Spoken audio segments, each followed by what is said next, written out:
This is Ocean Robbins, and I am so excited that in a few minutes we are going to begin day 2 of the Food Revolution Summit. We'll be starting with Dr. Will Bulsiewicz in about 10 minutes. You are one of hundreds of thousands of people who are participating in this summit and who are taking a stand for healthy, ethical, and sustainable food for all. If you're interested in your health, and if you want to make this world a better place, and if you want to learn about how to make food choices that optimize your wellness, you're in the right place.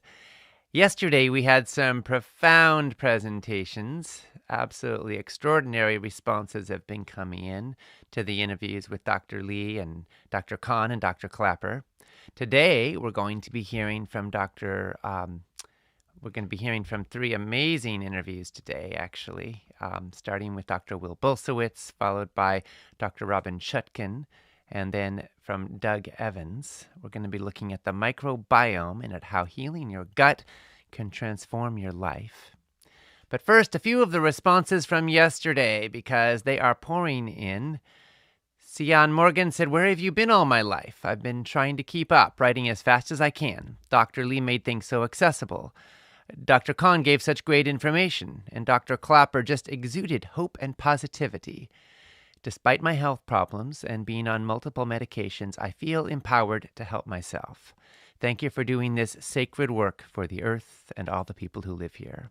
Well, Sian, thank you so much for being with us. We're so glad you're here, and I'm so glad that you're diving in and getting so much value from this. This is why we do this. Our team's been working for the better part of a year to organize this summit, and now here we are. This is the big moment, with hundreds of thousands of people finally getting to participate and share in this life-changing, world-healing wisdom.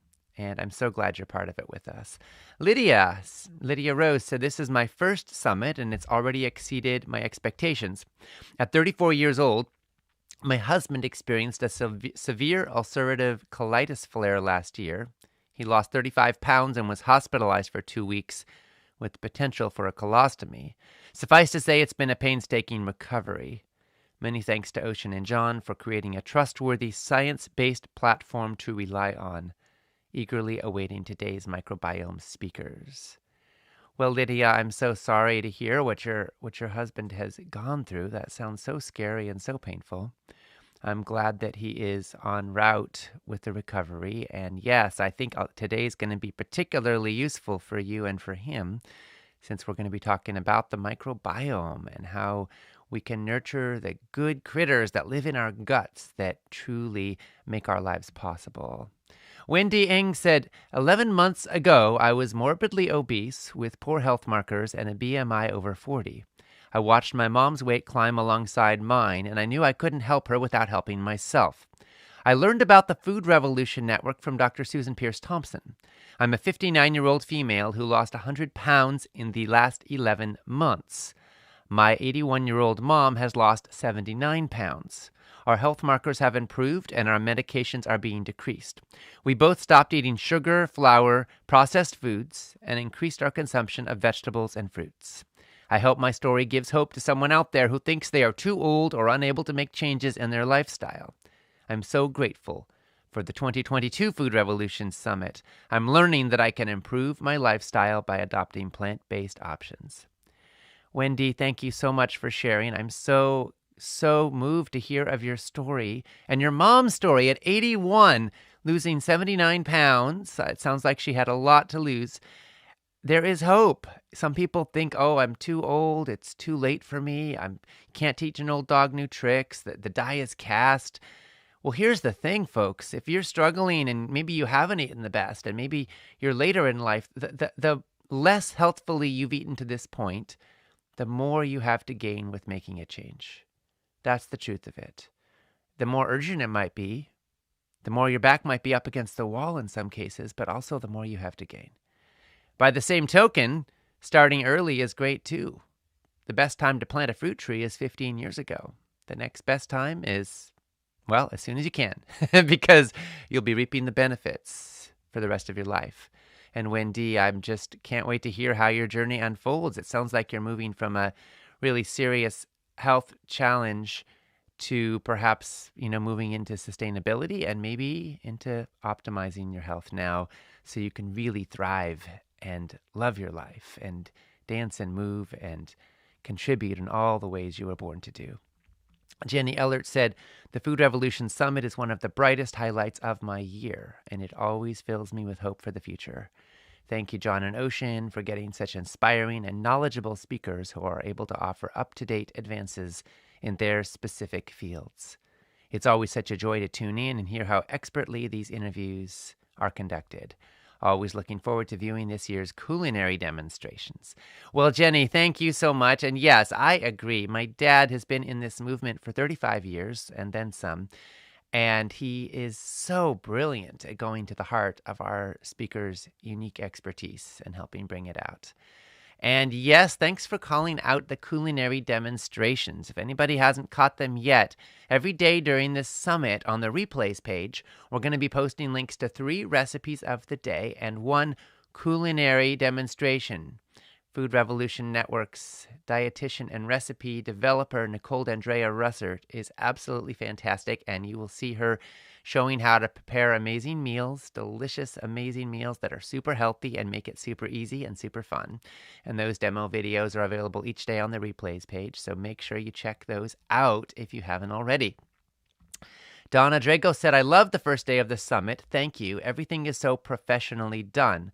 My background is pathobiology BS, virology, microbiology, parasitology, cancer research, then 30 years an RN, 20 in the hospital, and 10 in hospice. I feel I have gathered enough expertise to know that preventive functional medicine is the only solution.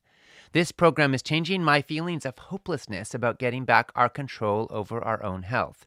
As I heal, I know the best way to keep what I learn is to pass it on.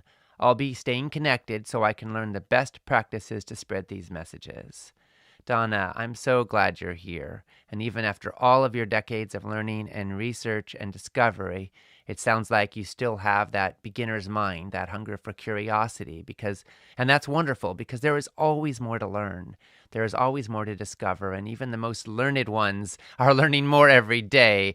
That's why this year's latest breaking insights are so important, and that's why even though we've been doing this summit for 11 years, I feel like we're just getting started in truly understanding how nutrition impacts health and how we can make food the foundation of our health.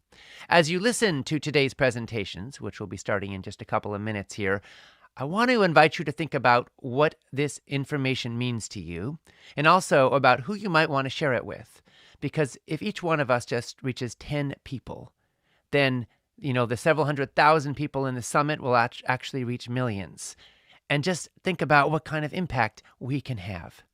If you just joined us, this is Ocean Robynne, and I'm sharing a few welcoming words. We will be starting day 2 in the Food Revolution Summit in just a couple of minutes. Linda Smith said, "My husband and I are seniors, and I am so glad to get to share in all this information. He has high blood pressure and diabetes, and meds affected his kidneys, so I am anxious to learn more. I wrote out the recipes to try making some changes. Thank you for offering this summit. I'm trying to take notes to remember as much as I can." Well, Linda, we're so glad you're here, and we want to support you and your husband. And we also don't want you to have to take notes. We want you to be able to have the notes forever. So we're going to gift you with an empowerment package. So you will have the recordings and the transcripts for life. You can listen, you can engage, you can share it all with him. And also the transcripts come with source links, the studies cited by our speakers. So you can dig in more and learn more about anything that you want to. Plus, you'll get over $2,000 worth of bonuses. Congratulations. Our team will follow up with you. I know you will put it to great use. Today, our topic is the microbiome, how healing your gut can transform your life. In a few moments, you'll hear us on the line with Dr. Will Bulsiewicz, author of the brilliant New York Times bestseller, Fiber Fueled, the plant-based gut health program for losing weight, restoring your health, and optimizing your microbiome. At the top of the next hour, 9 a.m. Pacific Time, noon Eastern, 4 p.m. GMT, you'll hear from Dr. Robynne Chutkan, and an hour after that, you'll hear from Doug Evans. Each of these food luminaries will be interviewed by my dad and colleague, best-selling author John Robynne. After each interview, I'll be on the line to bring you my top takeaways and reflections. to share in questions and answers, and to give some bonus tools and prizes until the next interview starts. We will begin with Dr. Will Bulsiewicz in a moment.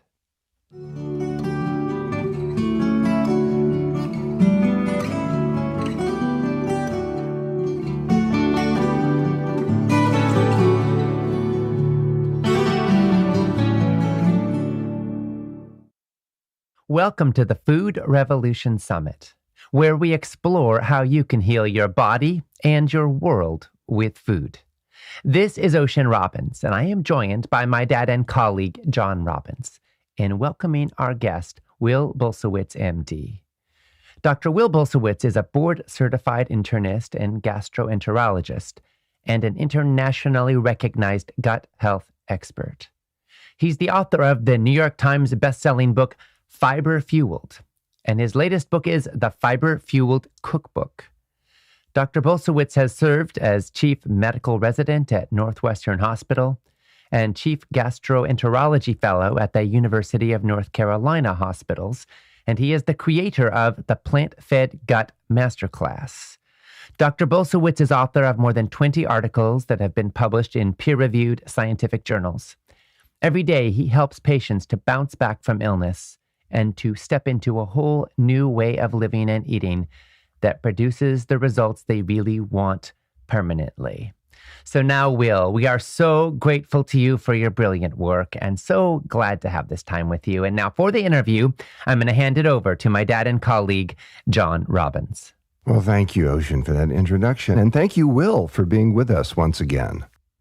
John, it's a pleasure. It's a pleasure to be here with you, and I'm always honored to receive the invite, and I love this community that you and Ocean have created that really is on a mission to help people to transform their health, transform their life through the power of diet and lifestyle.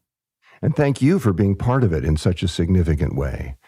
Will, some people think that because we don't absorb the fiber that we eat, it can't be that important.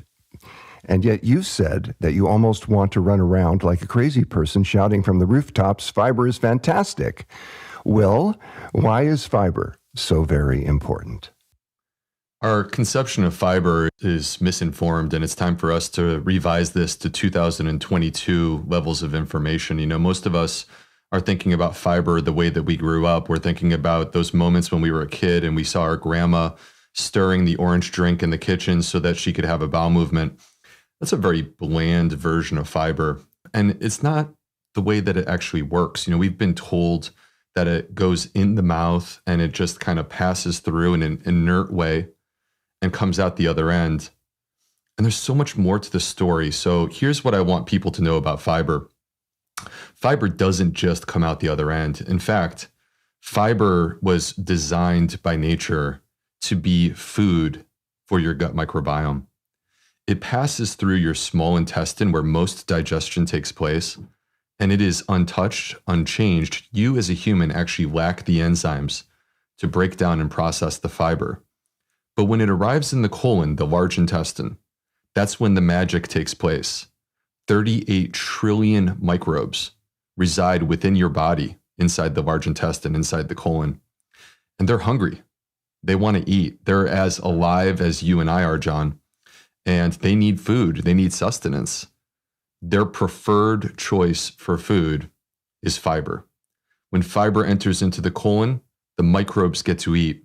And it's not just about them consuming the fiber, which they do. And they become energized, they become more powerful, and they become more capable of doing their job, which is actually to support your health. But it goes beyond this. Fiber doesn't disappear, it doesn't dissolve, and it also doesn't just escape the body, it actually is transformed.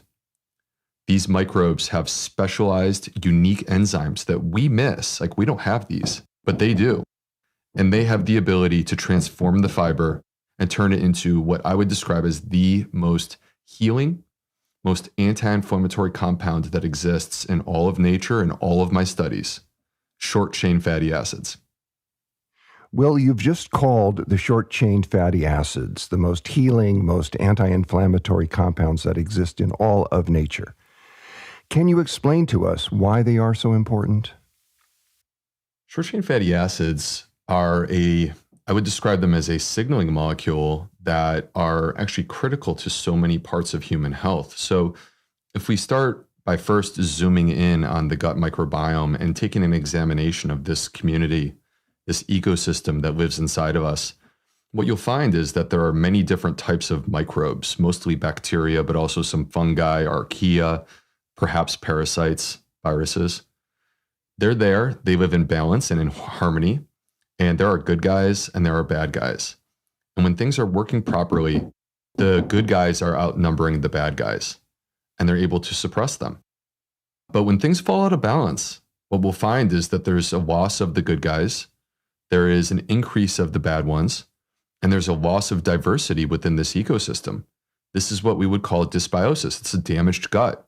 This gut is going to struggle. It's going to become less capable of maintaining the rigors of supporting human health, which is what the gut microbiome is there to do.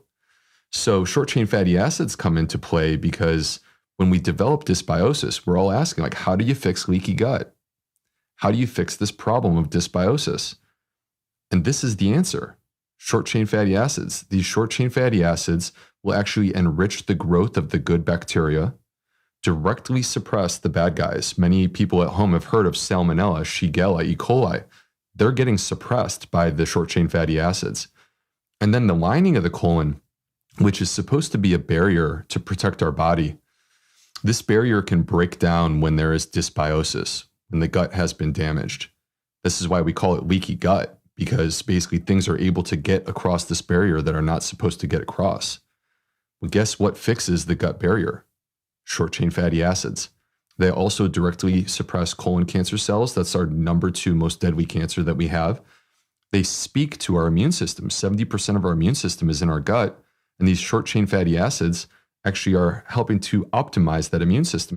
The short-chain fatty acids are relevant and very important in terms of our fight against COVID-19.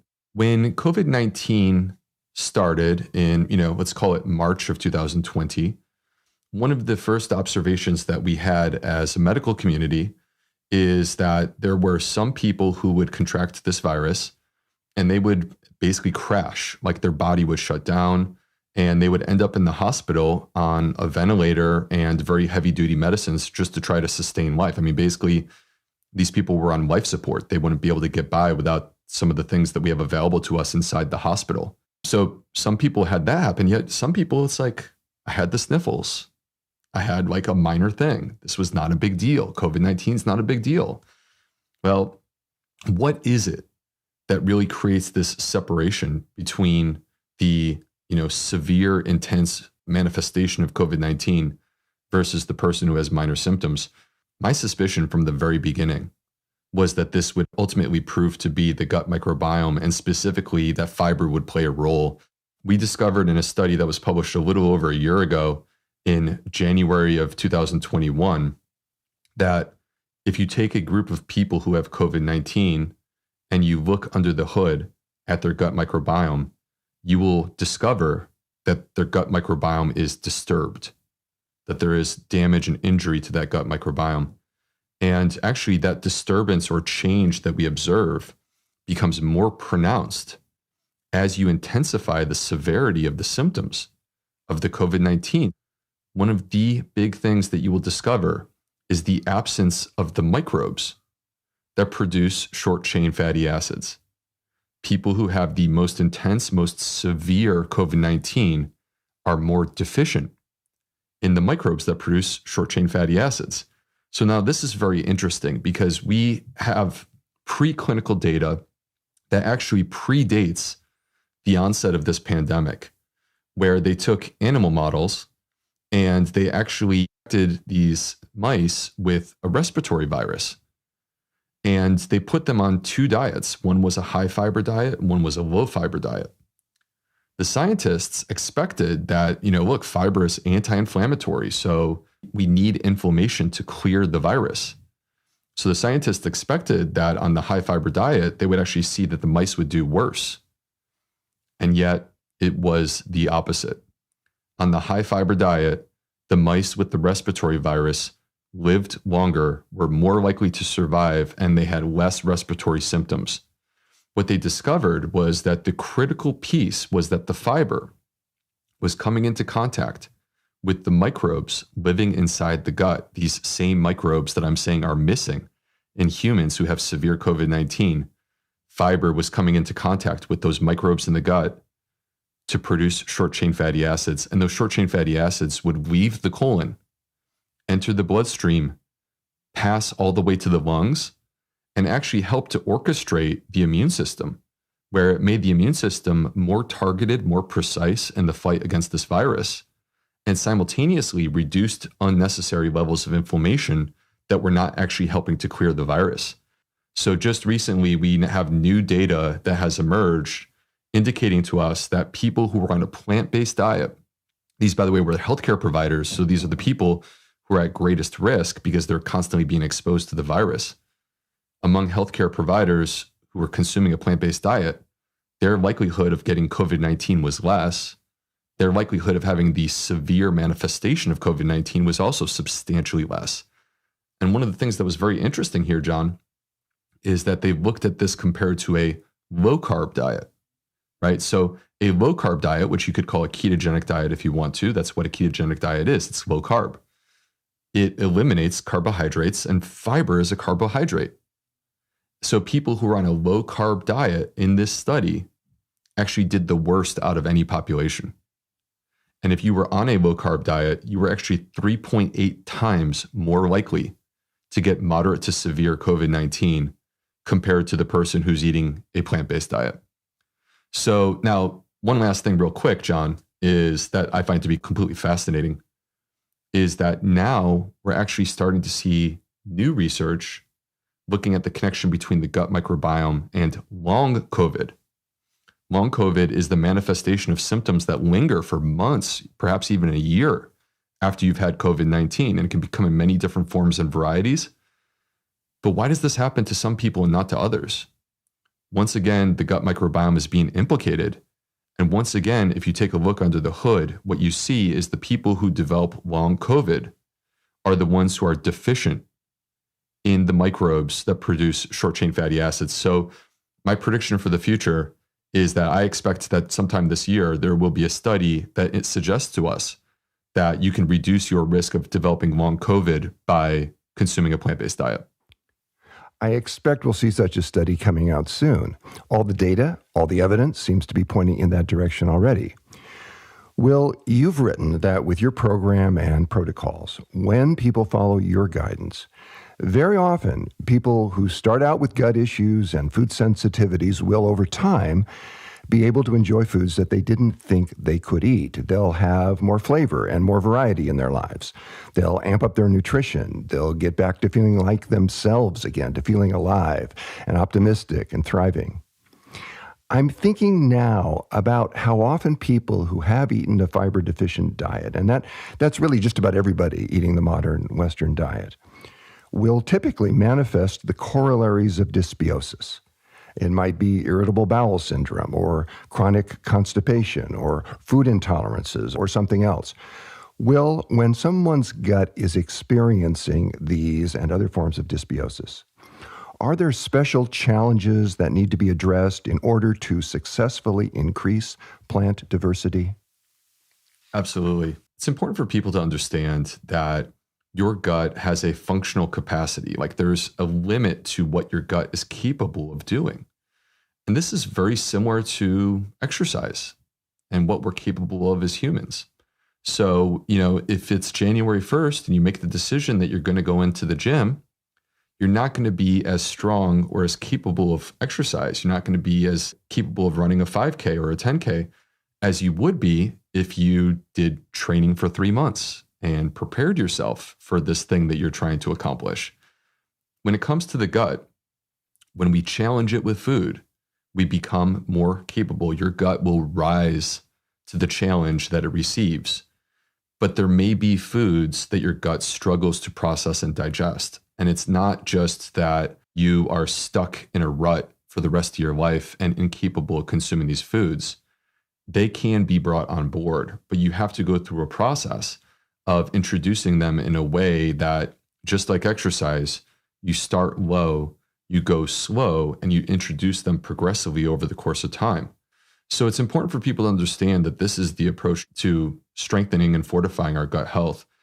And the one last thing that I would add is that there can, in some cases, be a medical issue that is holding us back.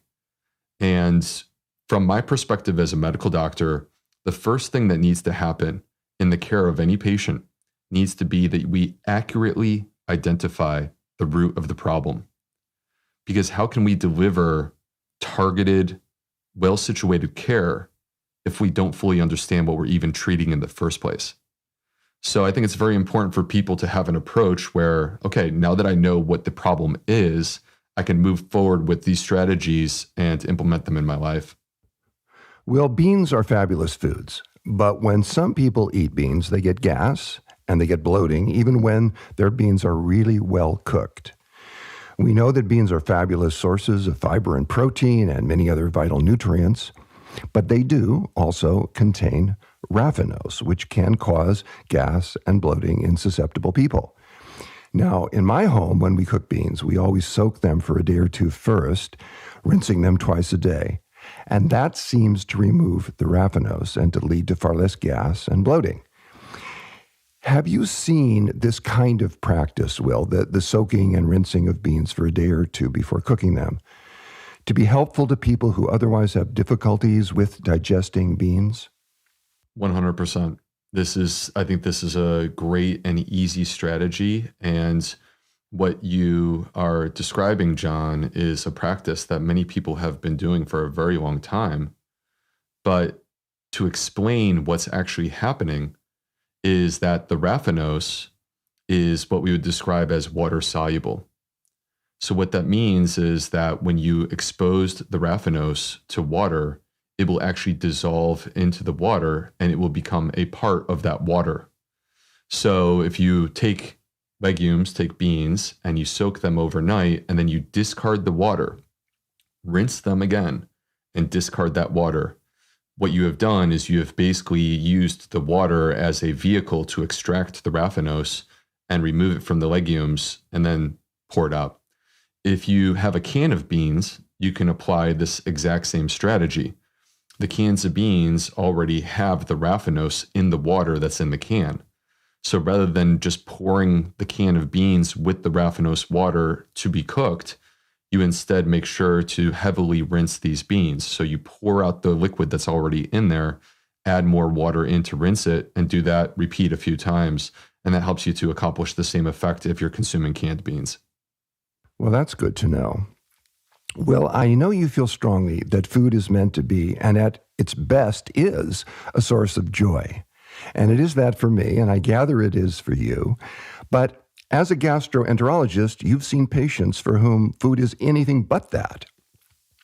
Rather, it's a source of pain, it's a source of suffering, and people may even come to fear mealtimes rather than look forward to them. They may feel that they're being forced almost to traumatize themselves several times a day because they do need nourishment to survive. Will, what is your message to people with these kinds of problems?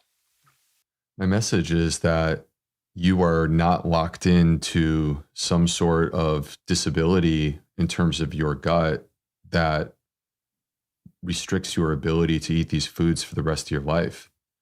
You do have the ability to overcome these limitations. You do have the ability to get back to healing your relationship with food and enjoying these foods that you perhaps today or perhaps in the past viewed them as the enemy.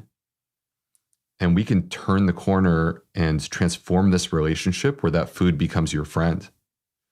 And the key to doing this is to have an approach that is strategic, that is grounded in the latest science, and that allows you to understand, okay, I'm going to follow the steps necessary for me to heal my relationship with food.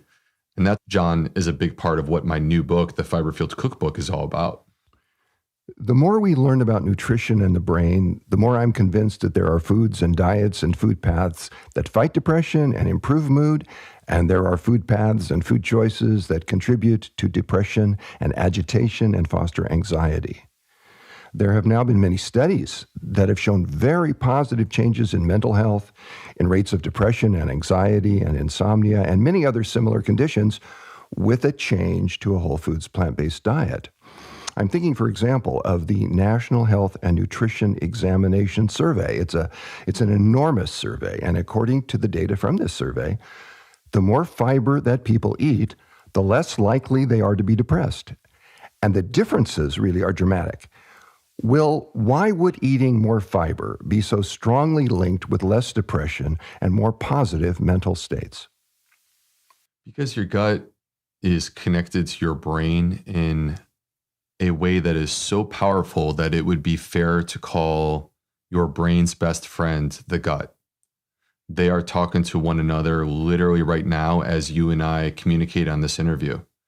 And there's a number of different ways that your gut can send a message upstairs to the brain or to have an effect on the brain in terms of healing. And I want to talk about the short chain fatty acids because I think that is the critical piece that you're describing right now.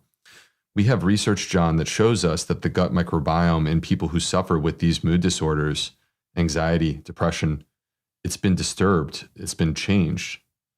And if we switch to a whole food plant-based diet, we are now providing our gut microbiome with the fuel that it needs to restore balance and harmony within the gut, and then in turn to produce the short chain fatty acids that will leave the gut, enter the bloodstream, pass through the entire body, from the top of your head to the tip of your toes. And in that process, come into contact with not only the brain, but the blood-brain barrier.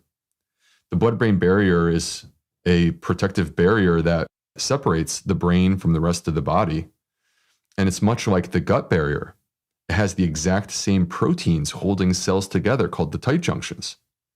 And just like the short chain fatty acids have the ability to restore and repair the tight junctions in the gut microbiome and the gut barrier, the short chain fatty acids, when they spread through our bloodstream and they get upstairs to the brain, have the exact same capacity. They can restore and repair the tight junctions that protect our brain. And now many of the things that were previously able to enter into and come into contact with our brain because they were getting across this barrier are no longer able to do that.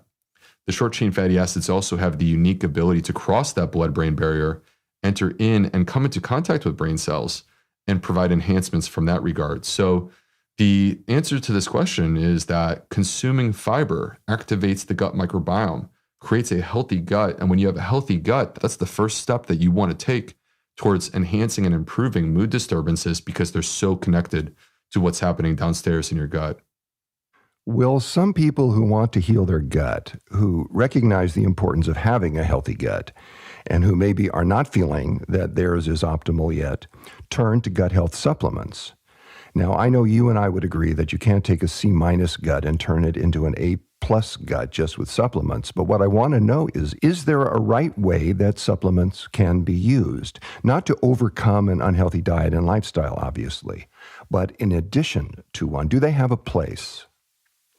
I think that supplements have a place. I think it would be naive to pretend that they don't when we have randomized controlled studies that would support the curated specific use of supplements for certain people. And when it comes to gut health, again, I think it goes back to what you just said, John.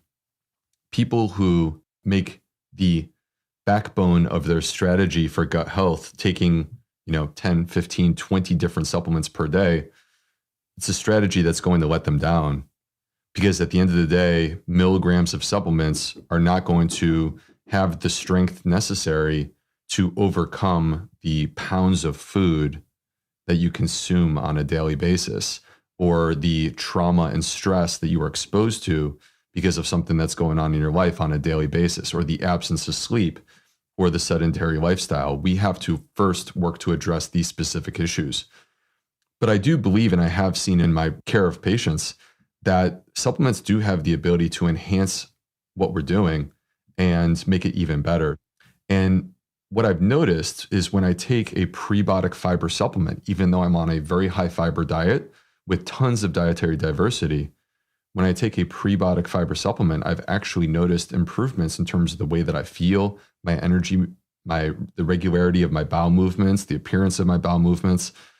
And for what it's worth, I'm looking at those things. I mean, I think that the appearance of our bowel movements, the regularity, the way that we feel when we go, these are actually very relevant things to human health, because this is our window into looking at digestive health, into looking at the gut microbiome, in the same way that taking a person's blood pressure or their pulse is the window into the heart health. You mentioned prebiotic supplements. When you take one of those, Will, what are you looking for? I'll give a few of the names, but basically what I'm looking for is something that's a soluble fiber supplement or a resistant starch supplement, because these are the ones that actually feed and fuel the gut microbiome and have the ability to be transformed into short-chain fatty acids. Examples of ones that I may use are acacia powder, wheat dextrin, partially hydrolyzed guar gum, psyllium husk. These are a few of the examples. There are a lot of probiotic supplements available today. In fact, the number can be overwhelming. Most, it seems to me, contain a few strains of microorganisms. They may have vast amounts of the species they provide, but still they provide only a very limited number of species. While, in fact, there's thousands, perhaps tens of thousands of different species of bacteria that make up our microbiome. So, Will, what is your take on probiotic supplements? And do you have any advice for our listeners? Absolutely. So, probiotics can be a part of a healing protocol in terms of our gut health. Again, just like we were talking about a moment ago, this is not the backbone of digestive health. We have to start with our diet and lifestyle and lead with that first. But there are many people that have treated or come across who, by taking a probiotic supplement, have really seen dramatic improvements in terms of how they feel. There is no single best probiotic. When you are trying to make a decision about which one to purchase, in a perfect world, you start with this. What are you trying to accomplish? Is it to improve constipation, to improve gas and bloating, your irritable bowel syndrome? Whatever the answer to that question is, ideally you start with a probiotic that has been studied in that capacity and actually demonstrated through a randomized controlled trial to have benefit. That's where we want to start, but that doesn't guarantee that it's going to work. And also, there are probiotics that may not have a randomized controlled trial and yet could potentially really make you feel better. So when you approach a probiotic, once you actually make that purchase and you're going to give it a try, here's what I would encourage you to do. Try it for a month and see how you feel. Make an assessment of where you are when you start. Make an assessment of where you are as you go through and at the end. And if this is enriching your life and you notice a difference in terms of your quality of life and you're comfortable with the price tag, then that to me makes sense. And I would never discourage my patient from taking that probiotic, whether there's a clinical trial for it or not. But on the flip side, even if there is a clinical trial that proves that this probiotic is, say, good for constipation, you do it for a month, you notice no difference, or perhaps you even get worse. The question from my perspective is, well, what are we doing here? Why would we continue on something that's not showing us any benefit? So from my perspective, I think it's really, to some degree, a trial and error, but it's just being smart about the way that we approach it. Yes, and I appreciate the humility with which you listen to the body and listen to the results and adapt. One of the many important things I've learned from you, Will, is that each type of plant that we eat provides a different type of fiber, a unique type of fiber per plant, and also that each type of microbe in our guts needs a unique and different type of fiber. So as a result, we need many, many, many different types of fiber in order to feed the diversity of microbes that we need in order to be healthy. So what I want to ask you, Will, is this. Does this mean that rather than counting grams of fiber to be sure that we get enough, people might be better off focusing on counting the number of different plant foods they eat in a day? I wholeheartedly agree. I wholeheartedly agree with what you just said, John, because, basically you explained it quite eloquently that every plant has fiber. Every plant has unique types of fiber. These microbes are unique. They're just like us. They have their own personalities. They have their own skill sets, and they have their own dietary preferences. Not every microbe wants you to eat kale. Some of them are going to be much more happy when you eat avocados or eat walnuts. And so when we have a diverse diet that allows us to have diverse sources of fiber, diverse sources of fiber get to feed as many different types of microbes as possible. And when we lift up these microbes and all the different types, all the varieties, we are creating a diverse, resilient, strong gut microbiome that is empowered with many different varieties of microbes that are each bringing to the party their own unique skill sets that are designed to help and support human health. So at the end of the day, it's quite simple. Diversity on the plate translates into diversity within the gut, which is a measure of health. Stop counting the grams of fiber, count the plants. Stop counting calories, count the plants. Stop counting macros, count the plants. And if you follow this strategy of focusing on diversity within your diet, which, by the way, can be fun. And if you're a family man or a family person and you have kids like me, you can challenge your kids and see who gets more plant points. And this is a way that we can kind of get our kids involved in eating more dietary diversity, which they need too. Counting the number of plants that you eat does sound like a great way to get kids involved, and it also makes a lot of sense for all the reasons you've been mentioning.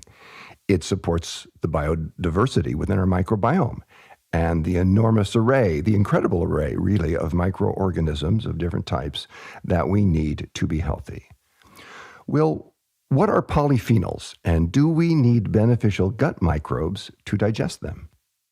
They're basically antioxidant compounds that you'll find in plant foods. They are the colors that you see in all the different types of plants. And these polyphenols, we celebrate them. We've known for a long time how good they are for our body. But guess what? Polyphenols don't get absorbed or activated unless they get activated by your gut microbes. So where we are in 2022 is it's not the prebiotics, meaning the food. It's not the probiotics, meaning the bacteria. It's actually when the prebiotics and the probiotics come together and the microbes eat and they transform that food. And what they release are called the postbiotics. And the postbiotics, of which short-chain fatty acids are an example, the postbiotics are what are entering into our body and making all the difference in terms of helping us to facilitate health versus potentially dragging us down and bringing us towards disease. Will, I want to ask you about sauerkraut. A common recipe to make it at home is to cut up some fresh cabbage, put it into a mason jar with some sea salt and water, and keep it covered for a week or two. Will, when you make sauerkraut in this way, you aren't adding any bacteria, you're not adding a probiotic, you're just adding salt water to the cabbage. Does this mean then that the beneficial bacteria that you want to grow during the fermentation process are already existent on or in the cabbage itself? They are, and microbes are everywhere. Microbes are everywhere unless humans have stepped in and intervened to sterilize those microbes. And so when it comes to the creation of sauerkraut, the beauty of it, John, is that we are creating an ecosystem inside of a mason jar. We are taking this cabbage, which has these invisible microbes that we can't see, but they're there. And we are putting them in the proper position in the right environmental conditions for them to thrive. That's what the salt water does. That's why we submerge it and put it below the water level. And those microbes will now thrive. They will multiply. They will grow. They will consume the carbohydrates that exist within the cabbage. Because once again, microbes need to eat. They're alive just like us. And when they do that, they will release acids. And the acids actually start to change the environment further. And we see the further evolution in different cycles. Different microbes are rising and falling as the environment changes within this mason jar that's sitting on our kitchen counter. But where you end up at about 7 days is now you have something that started off as salty water with cabbage, and it has transformed. And it is tart, it is crunchy, it is vibrant, it is alive, literally. It is now sauerkraut. And so this is, I think, one of the beautiful things about nature is that these microbes, John, are everywhere. And when we observe what they do, what we discover is that the vast majority of the time, they're there to help to facilitate the way that nature is meant to work and to make it better for us as humans. Well, this is just an amazing vision of how life works. And it's one of the beautiful things about nature.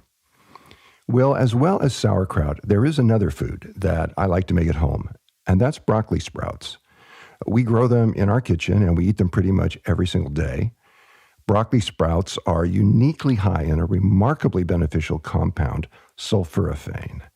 Now, many of our listeners might be unfamiliar with sulforaphane, and I know, Will, that you consider it to be incredibly important, as do I.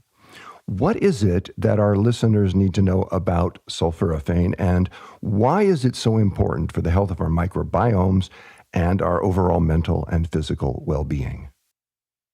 We could literally spend an hour talking about this one phytochemical, phyto meaning plant-based chemical, that you will find in cruciferous vegetables. But of all these cruciferous vegetables, I'm referring to arugula and kale and broccoli, cauliflower. Of all these vegetables, the place where you will find the most high concentrations of sulforaphane are in broccoli sprouts. And you take a seed, and it will take you between 5 and 7 days.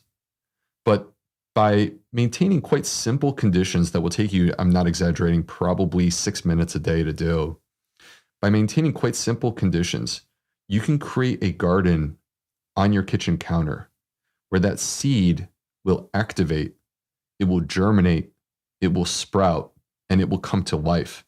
And in the process of doing that, it goes from a seed to a sprout with substantially more fiber, like literally 3 times more fiber, substantially more protein. You see enrichment of several different vitamins, increase in minerals. And in the case of sulforaphane can be literally up to 100 times more than you will find in mature broccoli.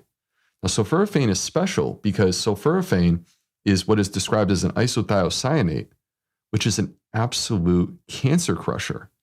Sulforaphane has been shown to be beneficial in terms of a number of different mechanisms that allow us to actually prevent cancer. This is the main motivation for most people to want to include broccoli sprouts in their diet on a routine basis. And John, our house is just like yours. My wife makes a massive smoothie every single morning, and it is chock full of these broccoli sprouts. And the reason why is because we want to get all these benefits that you get from the sulforaphane. So hooray for sulforaphane. Well, there are a lot of people who are wanting to be healthier and eat more fiber and eat healthier food and are making these connections. But we still may be the most fiber-deprived society of the modern era. 95% at least of Americans are not getting what is considered an adequate amount of fiber, and the amount that's considered adequate really is far from what would be optimal for health. Only 1 in every 20 of us meet even that minimum daily recommended fiber intake. And it strikes me, Will, that one of the reasons we are so deficient in fiber is that there is no fiber whatsoever, zero, in any animal-derived food. There's no fiber in any form of meat or dairy product, and that includes yogurt and kefir. There's no fiber in fish. There's no fiber in eggs. So obviously, the more meat or dairy products or eggs that we eat, the more likely we are to be deficient in fiber. Will, is it also true that helpful fiber-rich food feed healthy gut bacteria, while meats and other animal products tend to promote unhealthy gut bacteria? The evidence would suggest that that is true, John. We can actually point to a study that was conducted in 2014, published in the journal Nature, which, by the way, is literally the top scientific journal on the planet. Like when we find the cure for cancer, that's where we're going to publish it. And it was by a scientist from Duke University whose name is Lawrence David. Last name is David. So if you type in David Nature 2014 into Google, you will find this paper that I'm referring to right now. And this was at a period of time, like we have to understand that 2014, it was 8 years ago, but even 8 years ago, our understanding of the microbiome was quite infantile. And Dr. David wanted to answer the question, is it possible for us to change our microbiome with our diet? Now, we accept that to be true today because we've all heard about this. But in 2014, we didn't know if that was possible. So he set out to answer this question. And this was not a diet war thing. This was not vegan versus carnivore. This was quite simply, let me just take polar opposite diets and see what happens. So everyone who participated in this study, they did 5 days on a completely whole food plant-based diet, 0 animal products. versus 5 days on a completely animal-based diet, meaning 0 plant products. And they did both. Everyone did both diets. And during this process, they had their microbiome checked on literally a daily basis. So what happened? Well, when people were on a plant-based diet, what you saw was that, first of all, their gut microbiome is starting to change literally within 24 hours. And within 48 hours, it's actually a pretty significant change that's taking place. And we're seeing on this dietary pattern that is exclusively plants, the emergence of healthy anti-inflammatory microbes. The microbes that we all want. We all want more of them. And that's what we're seeing take place within the gut microbiome within 24 to 48 hours. And as a result, you see that there's an increase in the short chain fatty acids. Boom. This is exactly what we're looking for. Now, flip side, what happens on the animal-based diet? Well, once again, the diet changes the gut microbiome within 24 to 48 hours, but we're seeing a different pattern within the microbes. And it's not necessarily one that we really want to have. We're seeing the emergence of bacteria like Bilophila wadsworthia. Bilophila wadsworthia has been associated with ulcerative colitis. That's disturbing. I don't want that. We're seeing the emergence of bacteria that have been associated with colorectal cancer. Gosh, we know that red meat has been determined by the World Health Organization to be a probable carcinogen because of its effect on colorectal cancer. That ain't good. I don't want that. Additionally, we're not seeing short chain fatty acids. Why? Well, because if you don't eat any fiber, how can you create short chain fatty acids? You can't create a meal if you don't have the ingredients to make it. So you saw a loss of the short chain fatty acids. And finally, one additional thing, John, that was, I think, a bit of a surprise to the authors is that they saw on this animal-based diet that they actually had the emergence of antibiotic resistance. Well, hold up. Is that the animal products causing antibiotic resistance? I would argue, no, it was not actually the animal products. It was organized animal agriculture, where 75 to 80% of antibiotics in the United States are injected into animals as a part of trying to make them gain more weight. And so these meats are carrying the antibiotic residues, and by consuming them, we're actually creating antibiotic resistance within our own gut microbiome. So the moral of the story here is that in just 5 days, you can transform your gut for the better by moving towards a plant-based diet. Or alternatively, in just 5 days, you can start to take on a gut microbiome designed to create ulcerative colitis, designed to create colorectal cancer that has antibiotic resistance. For me, the choice is very clear. And this is a very important study to me, John, and I love talking about it because in my own personal journey in 2014, when I picked up this study and I read it, my eyes bugged out of my head. And I was moving towards a more plant-predominant diet because I'd met my wife and she ate differently than me. And I started to move towards a diet more similar to hers, but I was not there. And when I saw this, it really pushed me. I said, what am I doing? Why am I still eating that meat? Let me move more. Let me move more towards a plant-predominant diet. And so this is a type of study that has really transformed our understanding, but also it has motivated a lot of people to make choices that are better for them. When you made that choice and took a new direction with your food, did you experience health changes yourself? There I was in my early 30s, and I was 50 pounds overweight, high blood pressure, high cholesterol, tons of anxiety, depressed, low self-esteem. Didn't matter what was happening in my life professionally. I didn't like myself. And I didn't like the person who I saw in the mirror. And I needed something to change. And I actually tried to exercise my way out of it. It's sort of a typical early 30s, very goal-oriented male type of thing to do. I thought, you know what? If I work out 6 days a week, I can still have a ribeye on the weekend. But it didn't work. And I couldn't really fix these health issues that I was experiencing. When I changed my diet, which started in a very small way by quite simply replacing dinner with a big smoothie. And when I started with these changes, the first thing that I noticed is my energy levels went through the roof. My skin cleared, my hair got thicker, and I felt so much better, which motivated me to double down on this, to push even more down the path that I was currently going. And as I did this over the course of time, all these health issues that I had on their own without any other intervention, they went away. I got back to my high school weight, 190 pounds. My blood pressure pills went in the trash. My cholesterol normalized. My self-esteem surged. I started feeling like the young, healthy man that I'm supposed to be. And now here I am, and I'm 41 years old, and I feel way better than I did 10 years ago.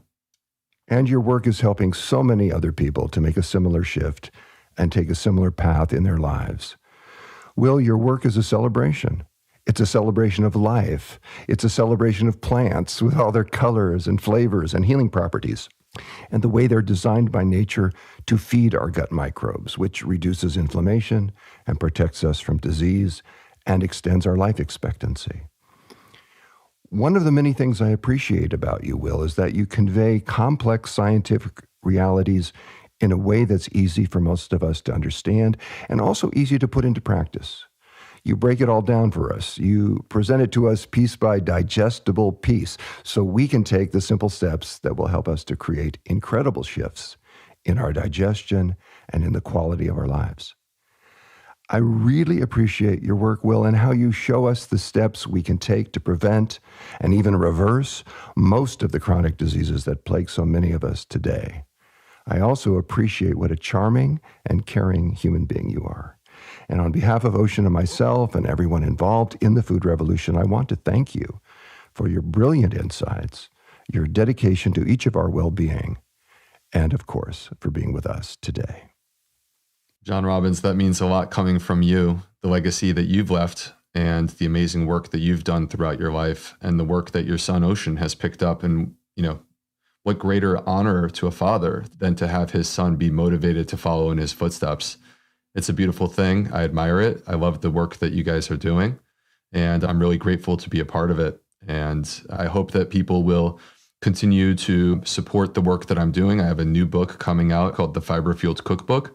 I'm a doctor, and I view this as a toolkit to try to improve people's gut health. It's going to give you the tools that you need to reverse food intolerances, to take those foods that you consider to be your enemy and turn them into your friend. And it'll teach you how to sprout, how to make sauerkraut, how to ferment food, how to make sourdough. So I'm very excited about it, and I can't wait to share it with everyone. Well, fantastic. And we are so grateful for your brilliant work, Will, and it is such an honor to be doing it with you. We've been talking here with Dr. Will Bulsiewicz, New York Times bestselling author of Fiber Fueled and the Fiber Fueled Cookbook, which is available for order now. Will, your research is groundbreaking, your message is refreshing and heartening and empowering, and we are so grateful to you for your science-driven wisdom and, of course, for your partnership in the food revolution.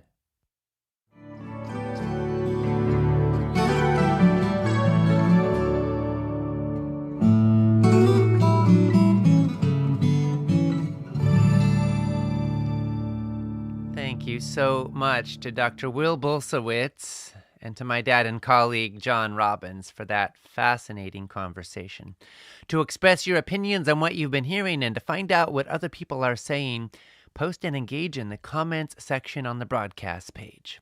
Make sure you refresh the comments using the button provided there so you can see the most recent ones that have been submitted, so you can feel the power of this community, so you can engage with peers and colleagues and kindred spirits as we together help to build the food revolution and deepen our knowledge and support each other in the journey. Our next presentation will be an interview with Dr. Robynne Chutkan on the antiviral gut, starting at the top of the hour in just about 10 minutes, 9 a.m. Pacific Time, noon Eastern, 4 p.m. GMT, followed by Doug Evans at the top of the hour after that. And now I'm going to share and respond to a few of the many comments we've been receiving. Neri Russo said, when the food revolution began, my happy hormones turned on, and I began dancing around the kitchen. I just love the research and wide variety of expert speakers and the in-depth knowledge and experience that John and Ocean bring. Dr. Will Gut Guy has some real strategies to help us enjoy eating for a lifetime. Thank you all for sharing your expertise and encouraging the community to contribute. Well, thank you, Mary. So glad. I love that image of you dancing around the kitchen. I like to dance in the kitchen. Sometimes I put on headphones so I'm not bothering everybody else and I can get the volume really cranking.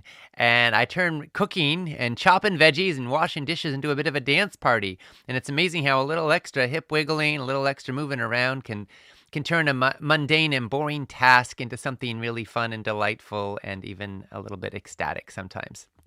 Lil Merriman said, I'm going to start making sauerkraut today. I've wanted to since reading Dr. Will's book, but haven't yet. I'm motivated today. Join me. Wonderful, Lil. That is great, great, great news. Sauerkraut is, it's not super, super easy, but it's pretty easy once you get the hang of it. You want to start with a clean jar or, sauerkraut maker tub or whatever you're making it in so you're not contaminating stuff. But, salt water, that brine really does keep things pretty safe. And it's a wonderful, wonderful thing to be able to make your own sauerkraut. Pat Henry said, I began making and loving sauerkraut a couple years ago. I use purple cabbage, which is extra delicious. Now I've been in a high blood pressure crisis and hearing no salt, and I stopped eating my sauerkraut. It's the only thing in my kitchen that has salt. I don't cook with salt and don't eat processed or canned foods. What do you think? Well, Pat, it may be that for a limited period of time you need to go no salt because sodium can increase blood pressure, and that sounds like it's a point of concern for you. So, listen to your healthcare providers on that point. In the long run, there are a lot of things that impact blood pressure, and hopefully you can get to a point where you're able to bring your blood pressure down with whole plant foods, and getting away from saturated fats are particularly helpful. You want to get some omega-3 fatty acids in there most likely, but get away from a lot of the other fats, especially saturated fats, and get lots and lots of fiber. Oatmeal is pretty powerful. I know a lot of folks who've started eating oatmeal every day for breakfast, sometimes even a savory oatmeal. And you'll find one of the recipes of the day for this summit has a savory oatmeal. And that can be helpful to bringing down blood pressure. So give that a try.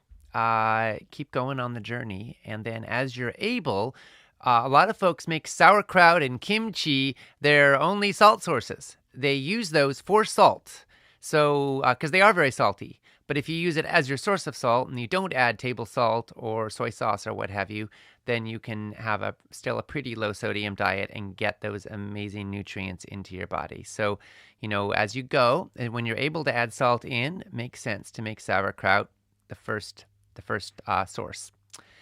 Tina said, will the long time soaking of beans and legumes also remove the phytonutrients? No, Tina, to the contrary. In general, soaking and even pressure cooking of beans and legumes makes their nutrients more bioavailable, not less. Lil said, one of my great takeaways from yesterday is thinking of hope as a verb. It resonates deeply with me. Thank you, Lil. I appreciate that. We live in a world when we think of hope as a spectator sport. It's something we get from sitting on the sidelines, watching how things are going to go, hoping that our team's going to win, hoping things will turn out there in the way that we hope they will. But the truth is that that's very disempowering. And the truth is that hope can also come from the actions we take and the ways that we live. Hope in action is the belief that as long as there's breath in your lungs and love in your heart and meaning in your life, hope is alive in this world. And hope is about possibility. And what turns something from possible into probable is what we do and the choices we make and how we live and how we interact with the world. And so you can be a source of hope in action. Vicky Randy Cutliff said, I've been eating on a plant-based nutrition platform for 8 months and my health has improved and I've lost 50 pounds. This is my first summit and I will buy the empowerment package. I would love to lose 20 more pounds, but my weight loss has stopped. Should I look for certain plant foods to stop eating in order to lose more weight? Or should I continue eating plant-based foods and let my body determine my ideal weight? Well, Vicky, thanks so much for raising this. I'm so glad that you've gotten benefit in these last 8 months, and I'm so glad you're here. And I want to specifically recommend that you check out the work of Dr. Susan Pierce Thompson, who will be joining us in the summit tomorrow. A lot of folks go plant-based and get a lot of distance on their weight loss, and then they learn about her work with Bright Line Eating, and they close the gap. They go that extra mile because she's got some pretty powerful insights on the neuroscience of weight loss and food addiction. So check it out. I think you'll find that fascinating. What do participants say about the Food Revolution Summit? A lot of folks have adopted the concepts and the regimens and the dietary patterns that our speakers are advocating. One of them is Beth Lester from Glendale, Arizona. She participated in a couple of Food Revolution summits, and what she learned had a tremendous impact on her life. This is what she had to say. Before the Food Revolution Summit, I had been living with fibromyalgia and IBS for 26 years, asthma and allergies for 23 years, and GERD for the last 2. I bought the summit in 2018 and I wanted to jump in, but my husband heard the word vegan and said, no way. I didn't want to disappoint him, so I set aside and continued eating meat, dairy, and junk food along with my husband so that our relationship didn't change. When the summit came back in 2019, I bought it again, and this time I pledged to jump in 100% with or without my husband's support. I was sick and tired of being sick and tired. So even though he wasn't enthused, I stopped all meat, dairy, junk food, and sugar cold turkey. Well, actually cold tofurkey. I'm not going to lie, in the first 4 months, it was hard. Not only was I dealing with intense cravings, and I had to spend more time learning about new ways of eating, grocery shopping, and cooking, and my husband was having a hard time with it too. But I stood strong because for the first time in my life, I felt that if I didn't start taking care of myself now, it might be too late. I knew deep in my heart that this is what I needed to do for all the right reasons. And now I'm in better shape and I feel healthier and happier than I have in years. Since going 100% whole food plant-based, the fibromyalgia pain and the exhaustion are non-existent. I can visit my granddogs and love on them without sneezing, wheezing, and itching, and the digestive and GERD symptoms are completely gone. Bye-bye medication.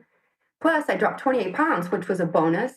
My complexion cleared up, my hot flashes are pretty much gone, and my blood work numbers have improved substantially. This has been life-changing. I'm so proud of myself, and my husband is proud of me too. I've become what I've always wanted to be. I own and manage 2 businesses, one with my husband and one by myself, and I haven't felt this focused, energetic, and organized since I was in my 30s before the fibromyalgia. I wake up feeling refreshed and ready to tackle the day. I'm much more clear about what I will and won't tolerate with my clients, and I feel more empowered than ever.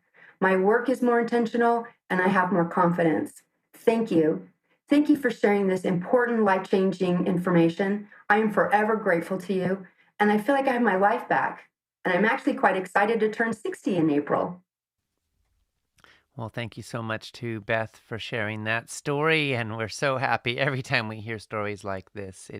It lights a fire in us. My dad and I are so grateful, so honored, so blessed to be able to do this work with our entire team at Food Revolution Network and with all of you who are part of this summit and this revolution with us.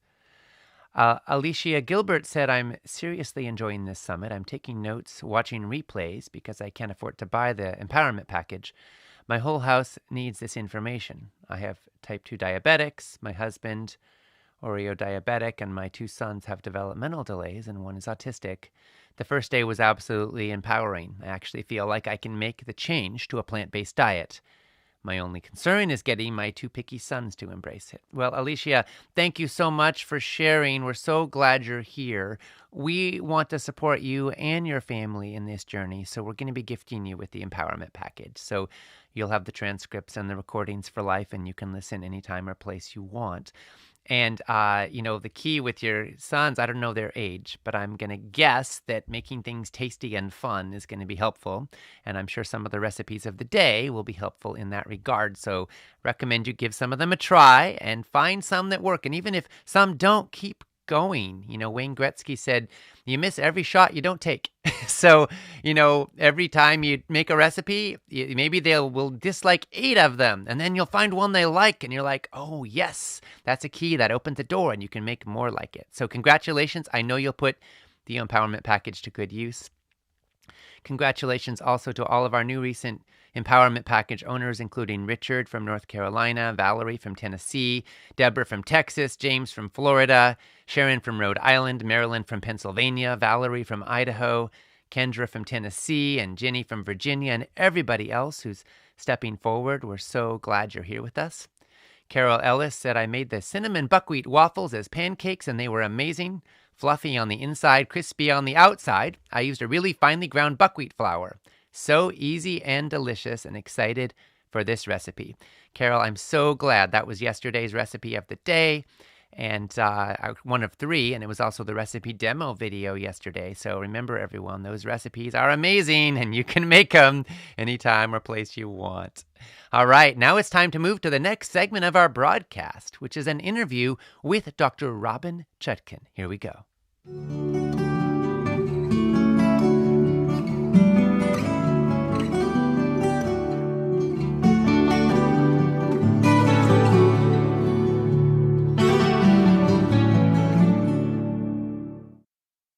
Welcome to the Food Revolution Summit, where we explore how you can heal your body and your world with food. This is Ocean Robbins, and I am joined by my dad and colleague, John Robbins, in welcoming our guest, Dr. Robynne Chutkan. Robynne Chutkan, MD, is an integrative gastroenterologist, microbiome expert, and the best-selling author of Gut Bliss, the Microbiome Solution, the Bloat Cure, and the Antiviral Gut. Educated at Yale and Columbia, she's faculty at Georgetown MedStar Hospital and the founder of the Digestive Center for Wellness in Washington, D.C., and of gutbliss.com. Her expertise includes the microbiome, autoimmune diseases, and gut disorders in women. Dr. Chutkan has been featured expert on The Today Show, CBS This Morning, The Doctors, The Megyn Kelly Show, and she's made multiple appearances on Dr. Oz and in her own PBS special, which is titled Gut Bliss. She's an avid, but not necessarily flexible yogi, a runner, and a squash player, and she is passionate in advocating for more dirt, sweat, and vegetables. So now, Robynne, we're so glad to have this time with you. And now for the interview, I'm going to hand it over to my dad and colleague, John Robbins. Well, thank you, Ocean, for that introduction. And thank you, Robynne, for being with us today. Oh, it's such a pleasure to be here. Thanks so much for including me. We are so excited and so grateful to you for being with us. You know, clearly we need an intact and well-functioning immune system and microbiome in order to make sure that our more or less inevitable encounters with pathogenic viruses won't lead to serious infection. And yet you quote a leading epidemiologist who said that if all viruses were suddenly to disappear, the world would be a wonderful place for about a day and a half, and then we'd all die. Robynne, is it true that many of the trillions of viruses living inside us actually play a role in keeping us and the planet alive? It's absolutely true. Are we more dependent on this multitude of living, breathing, moving microbes than we would ever have imagined? It's absolutely true, John. The viruses that make up part of our virome, which are part of the microscopic ecosystem within us, just like the trillions of bacteria, are not only not bad, they're essential. And, you know, we've known about our microbes since about the 1600s when the Dutch scientist Antony van Leeuwenhoek first looked at some of his own dental plaque under the microscope. But it's literally taken us a few hundred years to realize that these organisms are critically involved in virtually all our multiple bodily functions, and especially the one you mentioned, which is our immune system. Well, I'm reading your book, I hear you saying that the trillions of microbes that call our body home are helping rather than hindering us primarily, and that most of them have functions and perform services that are, in fact, greatly aligned with our own survival. And without our microbes, our immune systems wouldn't be able to protect us from infections or cancer. Our heart and our lungs and our liver wouldn't function properly, and we wouldn't be able to digest our food or assimilate nutrients. Even our mental health would suffer because of the lack of neurotransmitters that microbes produce. Robynne, many people today take antidepressant medications that work by increasing the serotonin in their bodies. Is it true that if someone heals their gut, People have more serotonin in their bodies, and this will have implications for their mental and emotional health as well as their physical health. John, your gut bacteria make about 95% of the serotonin in your body. And, we think of serotonin as a feel-good hormone. And it doesn't just, your microbiome and the microbes that make up your microbiome don't just make serotonin, they also produce hundreds of other neurochemicals and transmitters that the brain uses to regulate its neurological processes, and processes that include learning, memory, and mood. So there is an absolute connection between the health of the microbiome, the diversity and robustness of these organisms, and the ability to make serotonin and to have a calm and tranquil mind and mood. I'm getting at how important it is for us to feed the good microbes that we have inside us. And it's clear that the human gut houses trillions of microbes, and they help us digest and metabolize what we eat. They protect us against diseases. They train our immune system to recognize and reject pathogens. And one of the remarkable things about the microbiome is how swiftly responsive it is to what we eat. We know that dietary changes alter the composition of our gut bacteria and can do so within hours after eating. In fact, I recall a study that was conducted at the National University of Singapore. And the researchers there found that eating kiwi fruit increased the presence of beneficial bacteria in people's microbiomes by 35% in just 24 hours. Robynne, what are the foods we should be emphasizing in order to encourage the growth of the beneficial microbes that are so healthy for us? And is it true that dietary changes also affect which of your disease-fighting genes get turned on or off by your intestinal bacteria? Well, John, there's so many different foods that affect the health of the microbiome, but the general category would be high fiber foods. And this could include fruits and vegetables, legumes, grains, nuts and seeds. But these are generally the foods that we should be feeding our beneficial microbes. And I want to address the second part of your question, which was the idea that dietary changes can actually influence the genes, because we think of our genes as more static. But the truth is they're really not. They are modulated by our microbiome. So there's a very well-known study that was published in the journal Nature in around 2014. And in this study, they took 9 volunteers and they put them on 2 extreme diets sequentially. So the first diet lasted about 5 days, and that was a high-fat, high animal protein diet, an Atkins-type diet. So we're talking pork rinds and prosciutto. They put them on that diet, they examined the microbiome before, during, and after, and then they rested the same group of 9 volunteers, and then they put them on a plant-based diet, jasmine rice, lentils, tomatoes, mango instead of pork rinds for snack.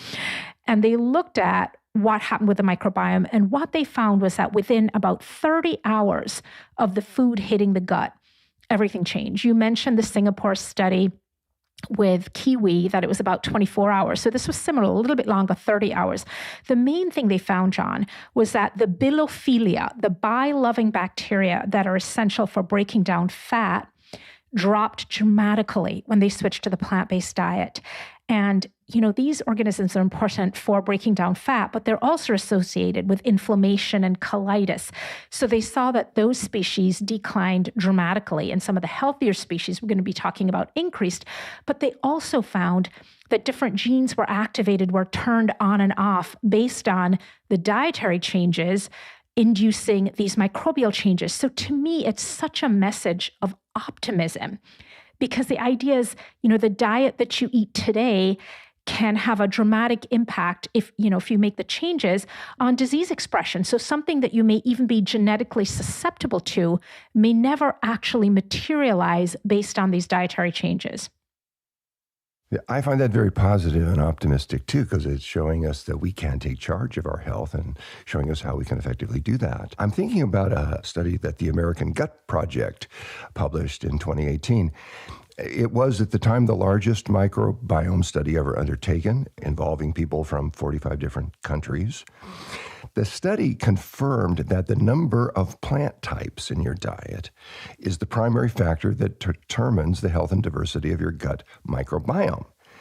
And some of the participants were vegans, some were vegetarians, some were other things. But what they found was across all types all dietary paths, those who ate more than 30 different plant types per week had gut microbiomes that were much healthier than those who ate 10 or fewer types of plants per week. And other studies have confirmed also that the diversity and the number of plants we eat is reflected in the diversity and the number of good bacteria we grow in our gut. Robynne, do you sense that this is true? We can rely on this? And why is this important if it is? It's very reliable data. I'm a huge fan of the American Gut Project. So the variety is very, very important. And that's why we have so many different plants. They all provide different things. And, one simple way of making sure you are eating a wide variety is eating different colors and different foods from different food colors, because they all contain different phytonutrients that are important for our health. So this is the kind of data we can really take to the bank. And this number of 30 different plants per week, we have a lot of fun in our household looking at the different foods. And remember, you get some credit for herbs and spices too. So if you have put a little tarragon or a little oregano in your soup, those count? Absolutely. Well, that sounds like fun. So instead of thinking about how many calories you're eating, which a lot of people do, or thinking about, the other things that are on your mind, you can actually count the number of plant foods in your meal and see what they come out to and see if you can increase that number. I'm hearing you say that would be fun and might be a good idea. Yeah, I think my husband hit almost 30 in a day once. He was just showing off. Well, good for him. There's something you wrote in your new book, The Antiviral Gut, that it floored me, Robynne, when I read it. This was something I had not expected to read. When we're trying to predict who's going to do well and who is at serious risk during a viral outbreak, we tend to look at demographic information like age and ethnicity and gender. We look at clinical data like oxygen saturation levels and inflammatory markers and levels of white blood cells. And of course, we look at medical history, like whether someone has heart disease or diabetes or lung disease or any of the other, what are being called comorbidities today. But in a very large study of patients with COVID-19, the composition of the microbiome predicted the development of severe respiratory symptoms and death with 92% accuracy, which is more accurate than cardiovascular status and age and all those other traditional assessments of outcome combined. Now, Robynne, you've said that as valuable and predictive as those other markers can be, a small smear of stool obtained from a person's rectum will actually provide more valuable and accurate information and have more predictive power than all of these other data points combined. To me, this is incredibly important information. Can you explain how this all works? John, this study literally stopped me in my tracks. It was published in January 2021, and most of the authors are from the University of Massachusetts Medical School. And I'll tell you, it really was this study that made me, call the good folks at Avery, Penguin Random House, my publishing team, and say, you know what? I think I need to talk about this in a book. So this study was very instrumental for me realizing we have to get the word out. But let's backtrack a little bit to what the study is really showing. Remember that your unique microbiome is a more unique identifier of you than your own DNA. It reflects everything about you, where you were born, where you've lived, exposure to medications, toxins in the environment, whether you've had pets, and most importantly, what kind of diet you've been eating. So your microbiome really is a representation of you and your health. And that's why the composition of your microbiome is such an accurate predictor of the development of severe respiratory symptoms and even death, as you pointed out in this study. And again, those other comorbidities are helpful, but I think the important message here is we can't alter our age as much as we'd like to, maybe. We can't go back in time. And while things like heart disease and diabetes are frequently reversible, they're not always immediately reversible. But as we said earlier, you can alter your microbiome. I mean, remember that Nature study? Within 30 hours of food hitting the gut, everything can change. And so again, we get to this message of optimism. We get to this message of control.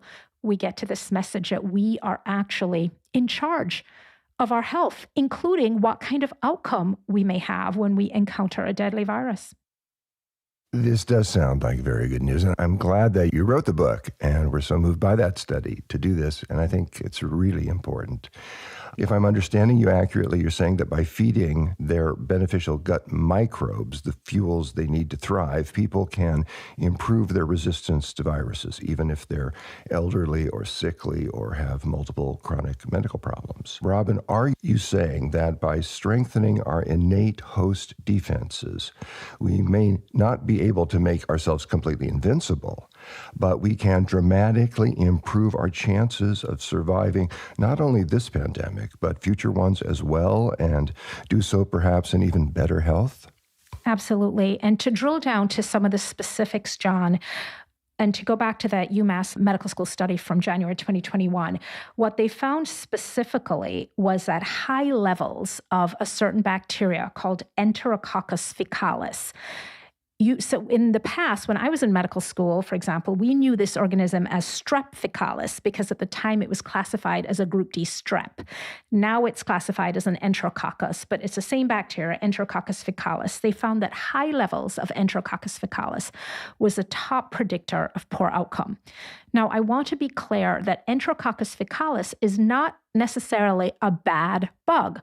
Enterococcus faecalis is not like SARS-CoV-2 or cholera or some of these other organisms that are clearly associated with disease.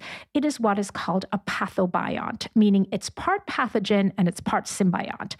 It generally acts as a pathogen when it's overrepresented. Why is it overrepresented? When we're eating the wrong kind of food. So the message here again is imbalance. It's not that a terrible bug gets into your body and makes you sick. It is that your microbiome's natural balance, the natural proportion of a certain amount of healthy bacteria, a certain amount of not so healthy bacteria is disrupted, and you have overrepresentation of certain species. And so in certain settings, Enterococcus faecalis can be associated with severe respiratory infections, with sepsis, for example, after surgery. It's a common cause of post-surgical infections, and even with things like urinary tract infections. And that imbalance, that disruption happens really as a result of diet. So what we see is a hand and glove relationship between our gastrointestinal tract and our immune system. And like the microbiome, our immune system is mostly invisible. It's these tiny cells. But what I want people to think about when I say hand and glove is you have the lining of the gastrointestinal tract. And within the gut lumen, you have these trillions of microbes, and they're separated from the gut lining by a protective layer. And then right on the other side of that layer, and that layer is only one cell thick. So it's a razor edge. On the other side, we have all the immune processes going on, the plasma cells and the T killer cells and all the different immune cells. And there is constant communication between the microbes and the immune cells.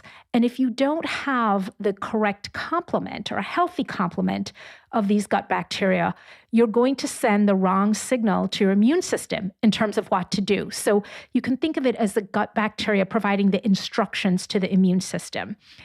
And that's why having a healthy gut and a healthy complement of microbes is essential. I would dare say that without a healthy gut, it's almost impossible to have a healthy immune response.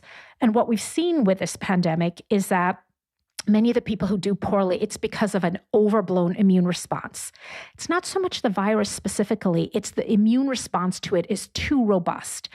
And what we know is that certain gut bacteria and the metabolites they produce are very involved. They're the main factors responsible for making sure you have what I like to call the Goldilocks immune response.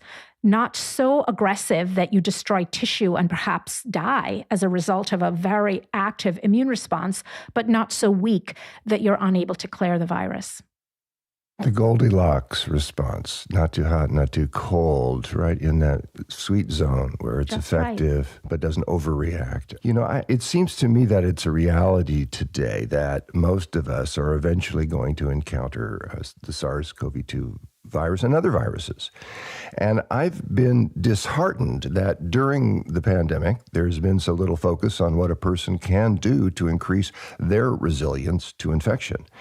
Robynne, it seems to me that we now have solid scientific evidence indicating that strengthening your immune system by optimizing your gut microbiome is arguably the most effective strategy for safeguarding yourself and ensuring that if you are infected, you will have the best possible outcome.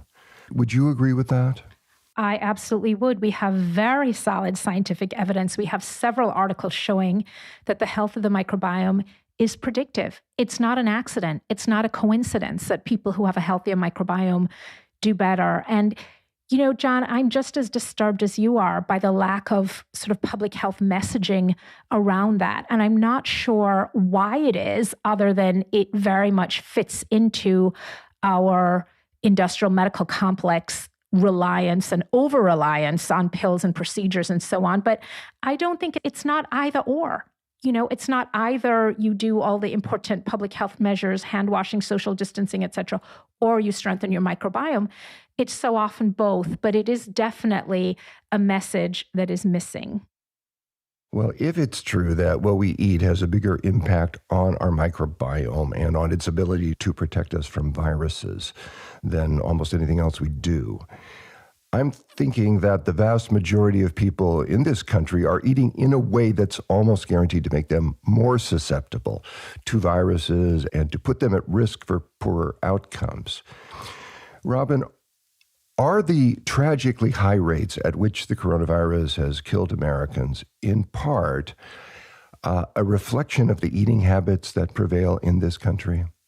They're very typical of what we see in countries that eat a Western diet, high in animal protein and fat. We see worse outcomes, higher mortality. And remember that some of the very diseases, the comorbidities that you talked about earlier on, things like heart disease and diabetes and obesity, those diseases themselves are also strongly correlated with an unhealthy microbiome as a result of poor eating habits. So it is all connected. You know, those aren't sort of separate factors, they're all related. And you can literally draw a straight line to some of these dietary factors and poor outcome. I saw a recent survey that found that the number of Americans who say they're eating pretty much whatever they want is at an all-time high, which unfortunately includes too few fruits and vegetables as well as too little variety. Now, more than half of all the vegetables eaten in the country today are iceberg lettuce and unhealthy forms of potatoes and canned tomatoes. Robynne, what impact is this having on the gut microbes and on the overall health of people who are eating the normal diet in our society? You know, we have lost that critical connection between how we live. And when I talk about how we live, I'm primarily talking about how we eat and illness. And so we've normalized this idea that these illnesses just kind of fall out of the sky or that they're genetic, when the reality is we know precisely what causes most of them. And again, to be clear, there are situations, not all diseases are fault or the result of something we're doing. There are circumstances where people are just sort of dealt a bad hand and something happens that you really have no control over. But for so many of these diseases that result in excess mortality, the diabetes, the hypertension, the heart disease, the strokes, the cancer, we can follow the breadcrumbs backwards to the diet to see that a diet that is high in animal protein and animal fat leads to higher mortality from these diseases, is associated with a disrupted microbiome, and leads to poorer outcomes from viral illnesses. So, you know, again, we have to really take a hard look at this, and I think an honest look at this. Where do diseases come from? Well, they come from many places, and it's how we respond to them that often determines what we will experience in our outcomes. When we go to doctors, we do not always get the best help, what we might expect or want. Many of our listeners have probably been to a gastroenterologist or complained to their primary care doctor about heartburn or indigestion or abdominal discomfort. And if they've done so, there is a good chance they were given a prescription for an acid-blocking medication or told to buy an over-the-counter version of one. And these acid blockers have been mass-marketed to the public in ads that show people comfortably gobbling a late-night cheeseburger or chowing down an entire pepperoni pizza without the slightest complaint. They're among the 10 most prescribed drugs in the world today. The estimated annual sales of something like $14 billion. And yet, in 2020, there was a national health survey involving over 53,000 patients, and it found that people taking these drugs, taking a proton pump inhibitor once a day, had double the risk of testing positive for COVID. I mean, people taking one of these medications twice a day had almost quadruple the risk of becoming infected. And not only were people taking these drugs more likely to test positive, they were also much more likely to have a serious or even severe outcome. And then another study, this one with over 100,000 participants, found that these drugs, proton pump inhibitors, were associated with a 79% greater risk of severe clinical outcomes in hospitalized COVID patients. Robynne, does this tell us that our stomach acids not only help us to digest food, but also are important for fighting pathogenic viruses? Stomach acid is digestion 101. So without stomach acid, you are going to be maldigesting food.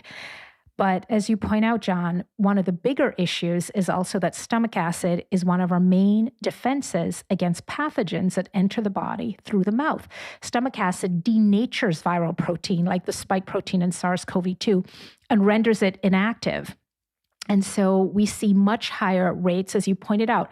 If you're taking a PPI once a day, double the likelihood of being positive for COVID. And if you're taking it twice a day, a 3 to 4-fold increase. And even though that was new data for COVID, it's not new data in terms of what we call enteric infections, gut infections. We know that people taking acid blockers have much higher rates of Clostridial difficile infection, a sort of hospital-acquired infection that we can also see in the community. They have higher rates of Campylobacter. They have higher rates of rotavirus. So both viral and bacterial infections, much higher rates when you don't have stomach acid. It's a very simple but important defense. And while when you take one of these drugs, as you point out, you can certainly eat or drink more liberally, it's so important for people to remember that that heartburn that you experience when you are digging into a late night cheeseburger or slice of pizza or drinking one too many cups of coffee is an important feedback loop. It's your body reminding you and sort of saying, knock, knock, hey, this isn't good. We're not liking this. It's almost like removing the ability to feel pain when you put your finger in the fire. If you don't have that painful sensation of your finger being burnt, you're going to keep your finger in the fire and something even worse is going to happen. So removing these feedback loops, while it allows us to indulge, it's really problematic because it means that we're continuing to do things that are really harming our gastrointestinal tract and leading to worse health, in addition to removing one of the most important antiviral defenses.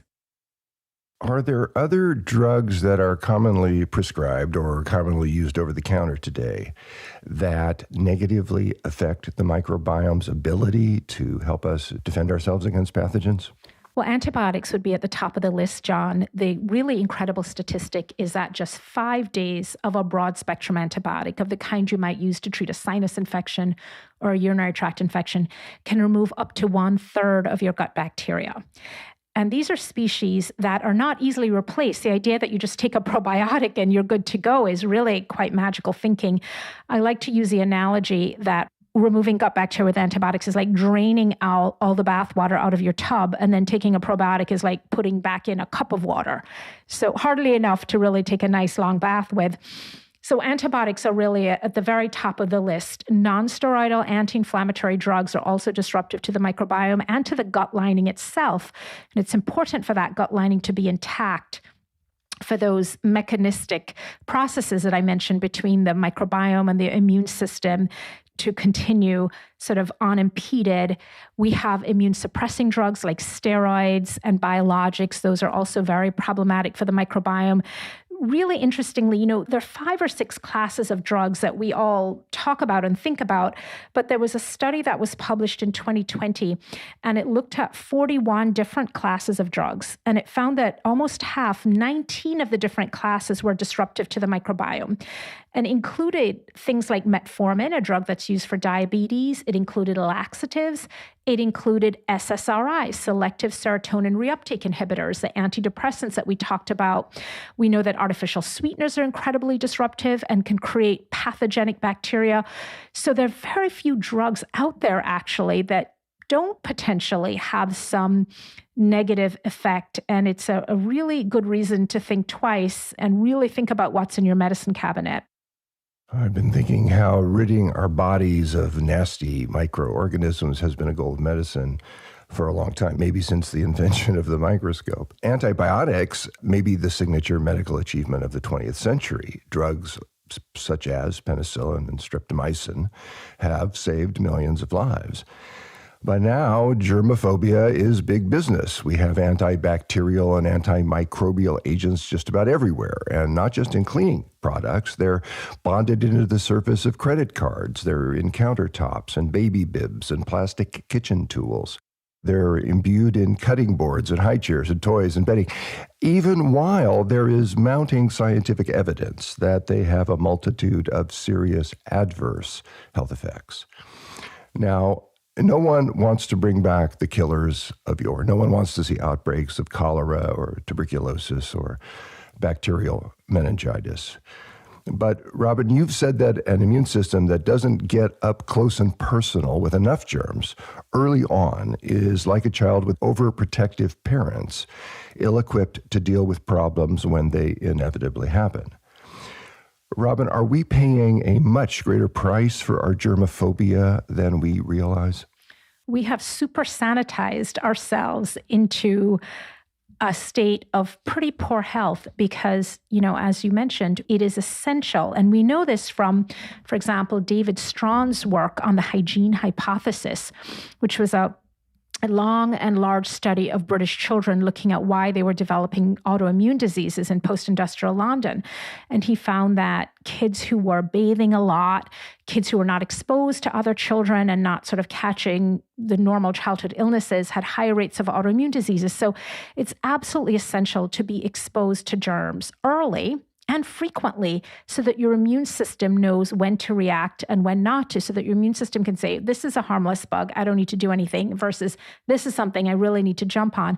And so that we can avoid this sort of overblown response and we can have that good Goldilocks immune system I alluded to earlier. And there's no question that our super sanitized lifestyle, our highly pesticides and processed food chain, our overuse of antibiotics, and our low fiber diet for many of us are things that all contribute to this problem. Well, you mentioned the low-fiber diet that many of us do eat. Getting enough fiber is certainly one of the most important keys to a healthy microbiome. But something like 95% of Americans do not get the recommended amount of fiber, and the recommended amount of fiber is actually significantly lower than the optimal amount of fiber for human health. Robynne, many people are unclear as to what foods contain fiber. I saw a poll recently that found that more than 50% of Americans think that steak is a good source of fiber. Robynne, what is a good source of fiber, and what happens in a person's gut when they don't get enough fiber? I have to say that's shocking about the steak, that somebody would think steak is a source of fiber. I mean, I think it's a source of gristle, I think. Well, the opposite is so often true too. So not only, I think, do people confuse it and think that meat has fiber, but people think that vegetables don't have protein. And, that's also a lot of inaccuracy there. But really what we're talking about are plants. And we were talking again about fruits and vegetables, legumes, grains, nuts, and seeds. And so that includes root vegetables and so on. We're seeing a proliferation of foods that are naturally high in fiber, but that are very processed. So, for example, taking something like lentils and then making lentil chips, which are a processed food. So what I like to remind my patients is think about this food. Did it come from the farm or did it come from a factory? So if you're buying lentils loose in the bin or in a bag and you can say, okay, these are lentils versus lentil chips. There's no lentil chip tree or root or bush or anything else, or the same with an apple. If you see an apple, you can say, okay, this came from a tree.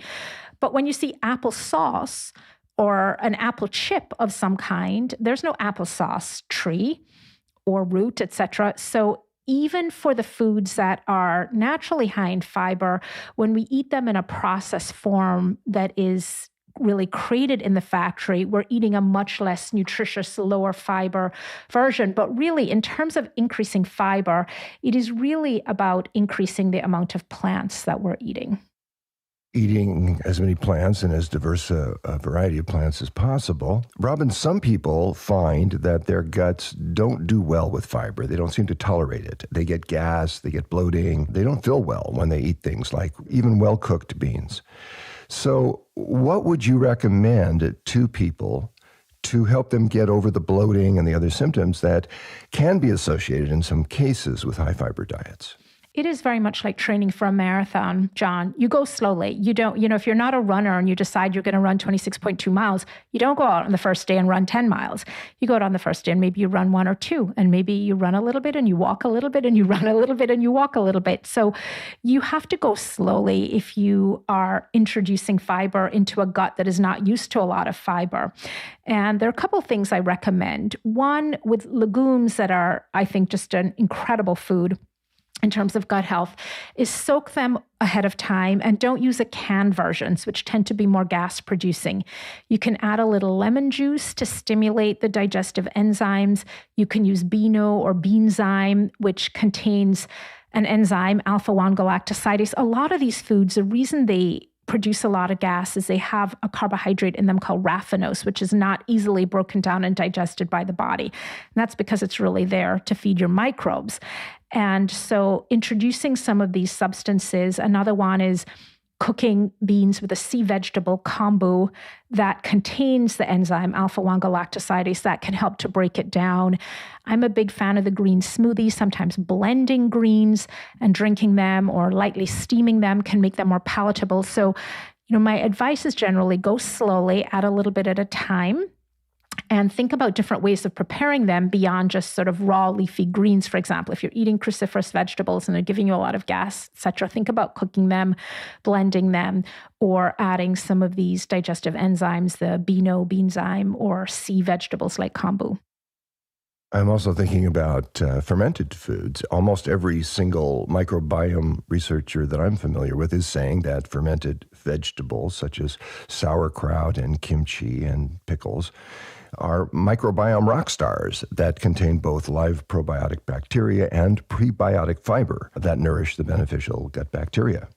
There was a study by researchers at Stanford that was published in the journal Cell that found that eating fermented foods regularly resulted in substantial reductions in over a dozen different inflammatory compounds in the body, and also resulted in more diversity of gut bacteria.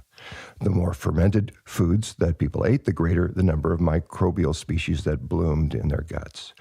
Robynne, if someone has difficulty eating fermented foods, would it be helpful, as you were speaking about a moment ago with beans, would it be helpful to go slowly, starting with small amounts, and then gradually working their way up to larger portions? Absolutely. Just a teaspoon of something like sauerkraut or kimchi a day can be helpful. And, some of these foods are an acquired taste. I love sauerkraut. I'm not a big kimchi fan, but you don't have to eat a tremendous amount of it. And I think it's a good time to just go over a few simple definitions. Foods like fermented foods are prebiotic foods as well as probiotic foods. So prebiotic foods are foods typically that feed your healthy gut bacteria. And these are typically high fiber foods. But when you think of something like sauerkraut that's made from cabbage, the cabbage itself is prebiotic, meaning it's feeding your live bacteria, but it's also probiotic because in the fermentation process, you are creating tons of healthy lactobacillus. So fermented foods are this sort of powerhouse duo of both prebiotic and probiotic. And then, of course, the final definition is postbiotic. So you give the live bacteria, the probiotics, the prebiotic high fiber food, they ferment it and metabolize it to create things like short-chain fatty acids, very important substances for not just the health of the gut, but the health of the immune system. And short-chain fatty acids are postbiotics. So that's how it all comes together. And that's, that explains in large part why fermented foods are such rock stars, as you say, because they're both prebiotic and probiotic. And so really, we should strive to incorporate those into our diets as much as possible. Yes. Robynne, why do people who eat a whole foods plant-powered diet with lots of fruits and veggies poop more? And is it healthy that they do? It's fantastic that they do. When people talk about detoxing, I remind them that a big solid, firm, brown bowel movement is the ultimate detox. It's the best detox you can have. You don't need to go to a spa or, you don't need for Canyon Ranch here. You are detoxifying your body when you have a bowel movement. You're eliminating. Remember, the gastrointestinal tract is really your main organ of detoxification. You have others. You have the liver, you have the kidneys, you have the skin. But the digestive tract is by far the largest organ of detoxification.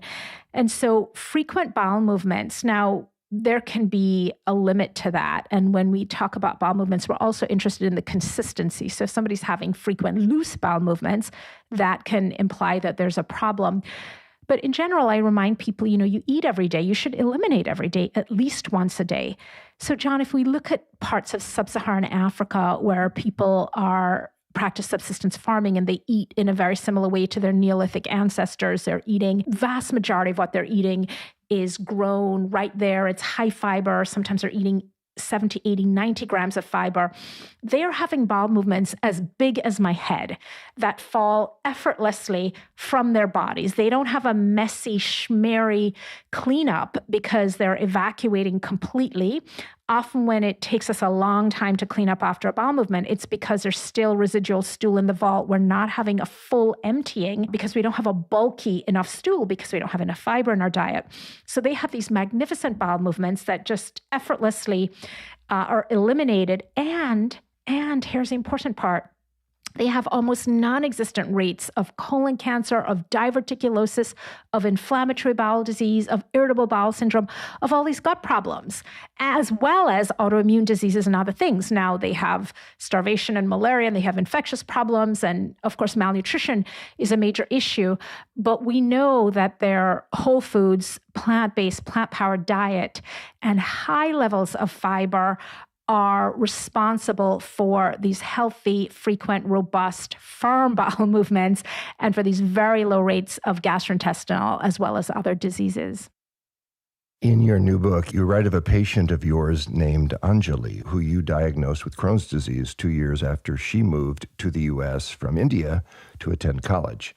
She had been raised as a vegetarian in India and had continued being a vegetarian when she moved to the U.S., but when she made the move, her diet had changed dramatically and not for the better. And when she came to you, she had never heard of Crohn's disease and didn't know anyone else who had had it, but her case was one of the most severe you had ever diagnosed. Robynne, why did you tell Anjali's story in your book, and were you able to help her? John, her experience growing up in India, I grew up in Jamaica, but my father's Indian, and he grew up on a sugarcane plantation in a very sort of multi-generational household like Anjali. So with brothers and sisters, grandparents, aunts, uncles, etc. Everything, I don't think my father ever ate out as a child. In fact, I know he never did. Everything he ate was prepared by his mother, one of his aunts. And it was a primarily vegetarian household, not completely. They were Hindu and they didn't eat beef or pork, but they did eat some poultry and fish. And his diet growing up was similar to Anjali's diet: lentils, chickpeas, mung beans, potatoes, okra, lots of turmeric, curry, and everything home cooked. When she came to the US, she maintained her plant-based diet, but it was now pizza, French fries, bagels, chips. It was all factory food. There was nothing kind of fresh that had come out of the ground. And again, for my dad growing up on the farm, almost everything, they didn't grow rice. It was a sugarcane plantation, but pretty much everything else they grew except for rice and sugar. And the same thing for Anjali. She was eating locally grown, homemade food. And I told her story to really emphasize for people that it is not just the absence of meat that is important here. It is the presence of unprocessed whole foods. Eating out of a vending machine, as Anjali was doing in graduate school, is a problem. There's nothing good in a vending machine. I mean, there may be something in there to keep your blood sugar up if you're literally about to, you're starving or you're hypoglycemic, but there's no actual food in there. And so these edible food-like substances, and in her case, they were technically vegetarian, but they were very, very processed foods. And she ended up, the first thing she started to experience, John, was really bad acne, sort of adult acne. Then she started to have reflux. And then she started to have bloody diarrhea. And I was the one who diagnosed her with the Crohn's disease. And she had all this ulceration throughout her colon and small intestine. And happily, primarily just pointing her back in the direction of the diet she had grown up with was what was able to heal her inflammation. And I'll tell you, we have about an 80% success rate using diet for people with inflammatory bowel disease, for complicated cases of Crohn's and ulcerative colitis, simply making dietary changes. We also recommend that people sleep, that they try and reduce their stress, that they exercise, they do other things. But the bulk of what we do for autoimmune diseases is focused around dietary changes. And I'll tell you, it is like magic when you see people change their diet. And I'm looking at their colon. I'm, 4 feet inside their colon with my colonoscope, and I'm seeing severe ulceration and areas that were bleeding now looking normal. It is just incredible. That must be inspiring and motivating and heartwarming too also. It's wonderful. Yeah. You were talking about Anjali's shift in diet when she came to the U.S. and how, although she was still plant-based, she was still a vegetarian, she was eating poorly in terms of her health. And we have probably made it easier today than ever to be a junk food vegetarian. And there's a word that I've almost come to hate, really, because it's so often used in such a highly misleading way. And the word I'm referring to is carbs. Many of us have been conditioned to think of carbohydrates as bad, as foods that make us fat and cause diabetes. But Robynne, you know, and I know, and most of our listeners probably know that all carbs are definitely not created equal. I mean, both lollipops and lentils are carbohydrate-rich foods, yet they have very different effects in the human body. Robynne, can you help our listeners to understand which carbs are actually good for their microbes and which ones they should avoid? I think the most helpful thing here is, again, to think in terms of the factory versus a farm. So when we think about simple carbohydrates, and, I hate to call food good or bad, but let's say the bad carbs, we're thinking about carbohydrates that are rapidly digested in the small bowel. And what happens as part of that rapid digestion is they end up releasing a lot of glucose into the bloodstream. That causes a big spike in insulin, and that can lead to weight gain, to diabetes, and ultimately to inflammation, as well as to dysbiosis, to disruption of the microbiome. And those simple carbs are found in foods like, I hate to call soda food because it actually doesn't meet my criteria for food, which is something that's supposed to nourish you. But they're found in edible food-like substances like soda, like pastries, processed foods like chips, etc. And again, these are, even though they are often plant foods or derived from plants originally, they are so processed and they're really disruptive, not just to us metabolically in terms of the insulin release, but also microbially. We can contrast that with complex carbohydrates, what I would call good carbs. And these would be primarily from fruits, from vegetables, from whole grains, from beans, from things like brown rice. And these complex carbs are typically fermented in the gut and don't cause that insulin spike and, again, contribute to good health. Some of our listeners may be thinking that, well, I've eaten poorly. I've eaten the standard American diet most of my life. Maybe the damage is done. I mean, maybe there isn't much point in trying to change at this date. It would be a lot of work. It would involve sacrifice, discipline, and would it be worth it? How do people know that they can actually make a difference in their health and in their response to pathogens and in their overall experience of themselves and of life? I see people who have eaten terribly for decades, for 40, 50 years, who have serious autoimmune disease and other health problems. And I see those diseases changing, reversing, healing with the diet. So remember that nature study, 30 hours. In 30 hours of the food hitting the gut, things can change. Now, you're not going to reverse heart disease overnight.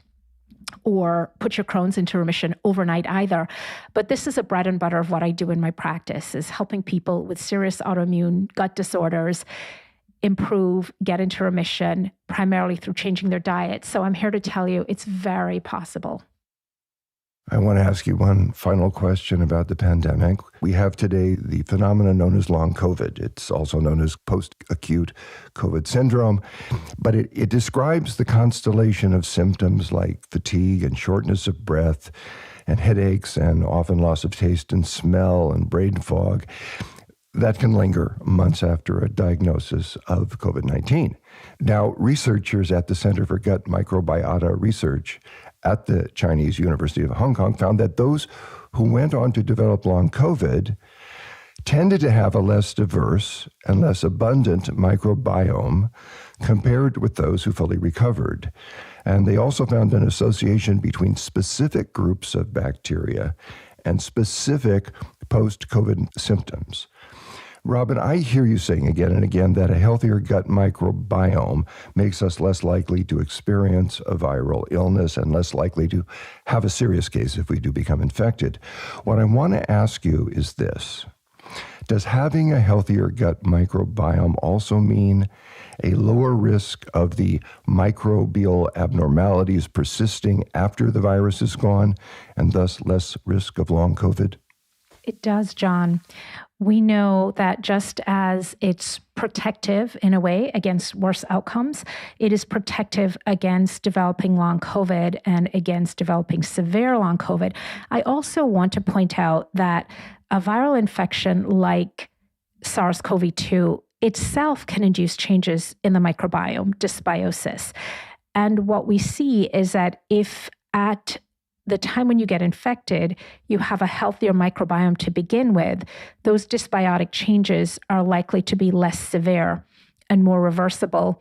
And what we've seen in the studies is that people with long COVID, and again, long COVID is a complex constellation of various symptoms. So I don't want to suggest that it's just a simple thing, you fix your microbiome and you're done.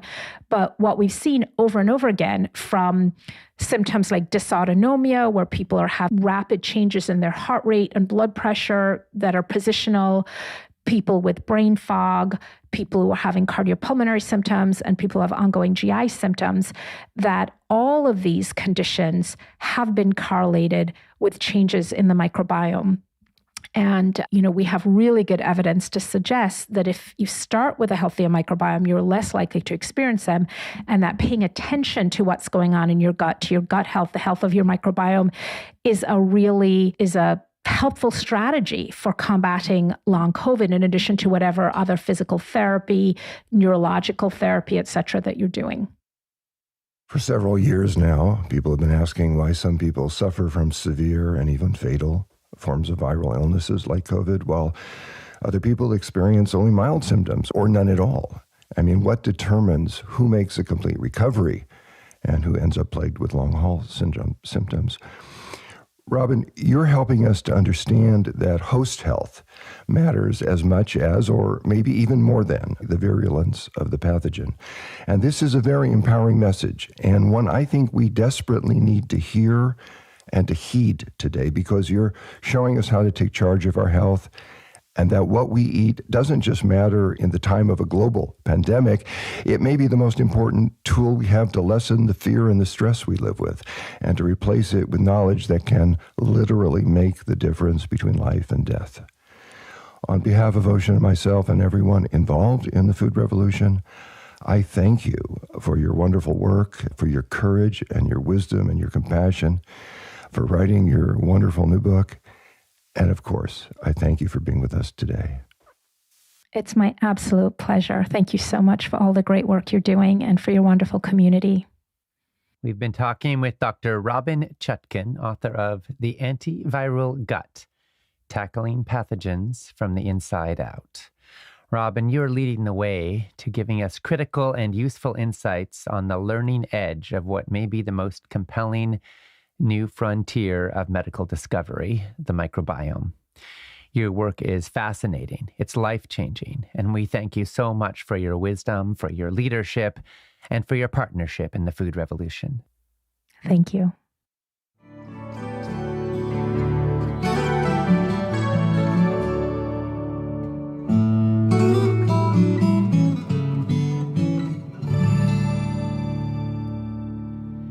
you so much to Dr. Robynne Chutkan and to my dad and colleague John Robbins for that extraordinary conversation. To express your opinions on what you're hearing and to find out what other people are saying, post and engage in the comments section on the broadcast page. Make sure you refresh the comments using the button provided there so you can see the most recent ones that have been submitted. Our next presentation will be an interview with Doug Evans, the Sprout Man. It will start at the top of the hour in about 5 minutes.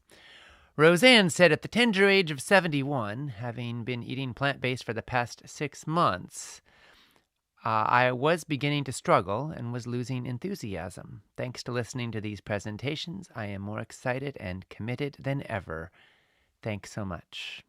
Roseanne, thank you. We're so glad you're here. You know, some of our summit participants are brand new to what they're learning. They're just starting out, and some folks have been in it for a long time, and they're just brushing up and getting the latest research to improve. Other people are on the path part way, but they want to get further. They need support to keep that momentum going. Wherever you are on the journey, I just want to say welcome. Thank you for being here, and thank you for being a part of this movement with all of us. Beverly Smith said, this is my 3rd Food Revolution Summit and my 6th year of being whole foods plant-based. I bought the empowerment package early, and I'm so glad I did. This is valuable new information this year, and the bonuses are incredible. I am so grateful to John and Ocean and the dedicated presenters for making this available to everyday people like me. Even being on a fixed and very limited income, I decided it was worth getting it for life. Good decision. My health has improved so much since applying information from past summits, and now I'm inspired to continue the lifestyle that's made me thrive despite my advanced age. No more prescription drug costs and almost no copays. I usually end up buying, used on Amazon, a few of the books of the presenters, and I've already ordered another one. Great health from eating whole foods plant-based is a financial bargain, as well as having all the benefits you describe so well. Well, Beverly, thank you for sharing that. There's often this kind of belief that eating healthy has to cost an arm and a leg. And the truth is that it can save so much money in medical costs you won't have to spend, in the ability to function better and have your health and your vitality as you go through life.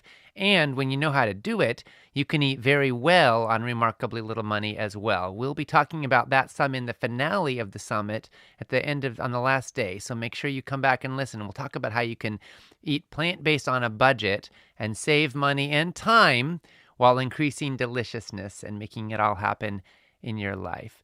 We've had a few questions about organic foods and whether it's important to eat organic for your gut microbiome. And so let me say a couple of things about that. Okay, number one, you don't want to make the perfect into the enemy of the good. Organic foods can cost more. And for a lot of people, that can be challenging. So if you're in that position, remember that all these studies showing us that people did better when they ate lots and lots of vegetables. Most of those vegetables were not growing organically, and they still got benefits. So if you're choosing between, for example, an organic donut and non-organic kale, go for the kale.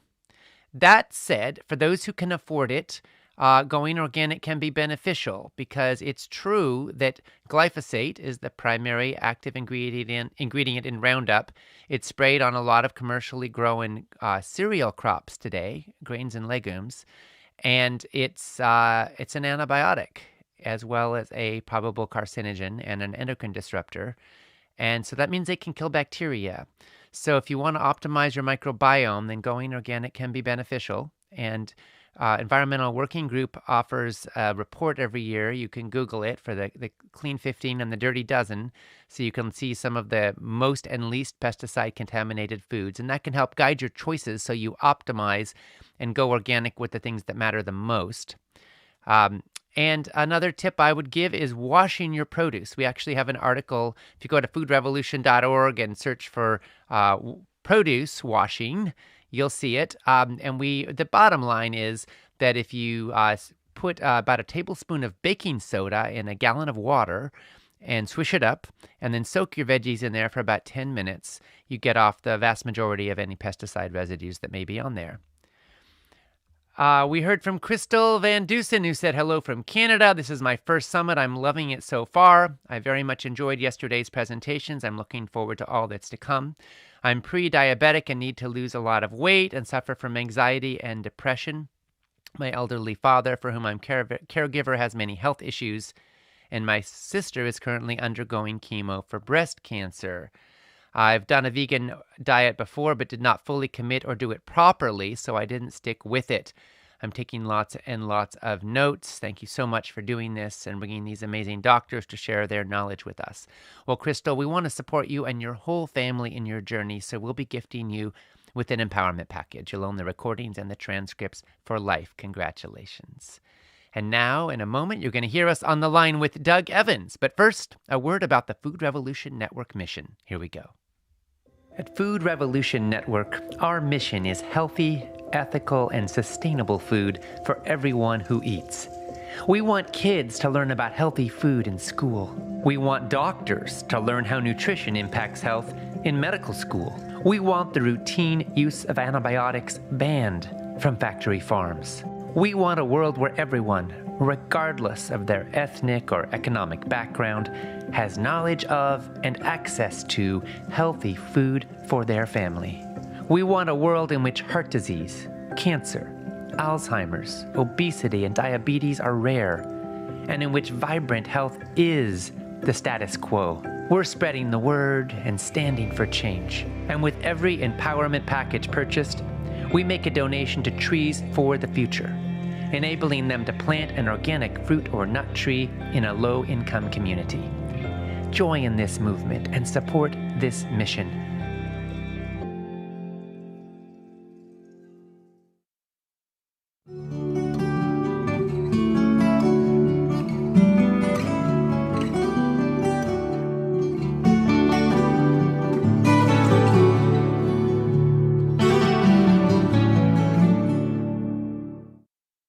Welcome to the Food Revolution Summit, where we explore how you can heal your body and your world with food.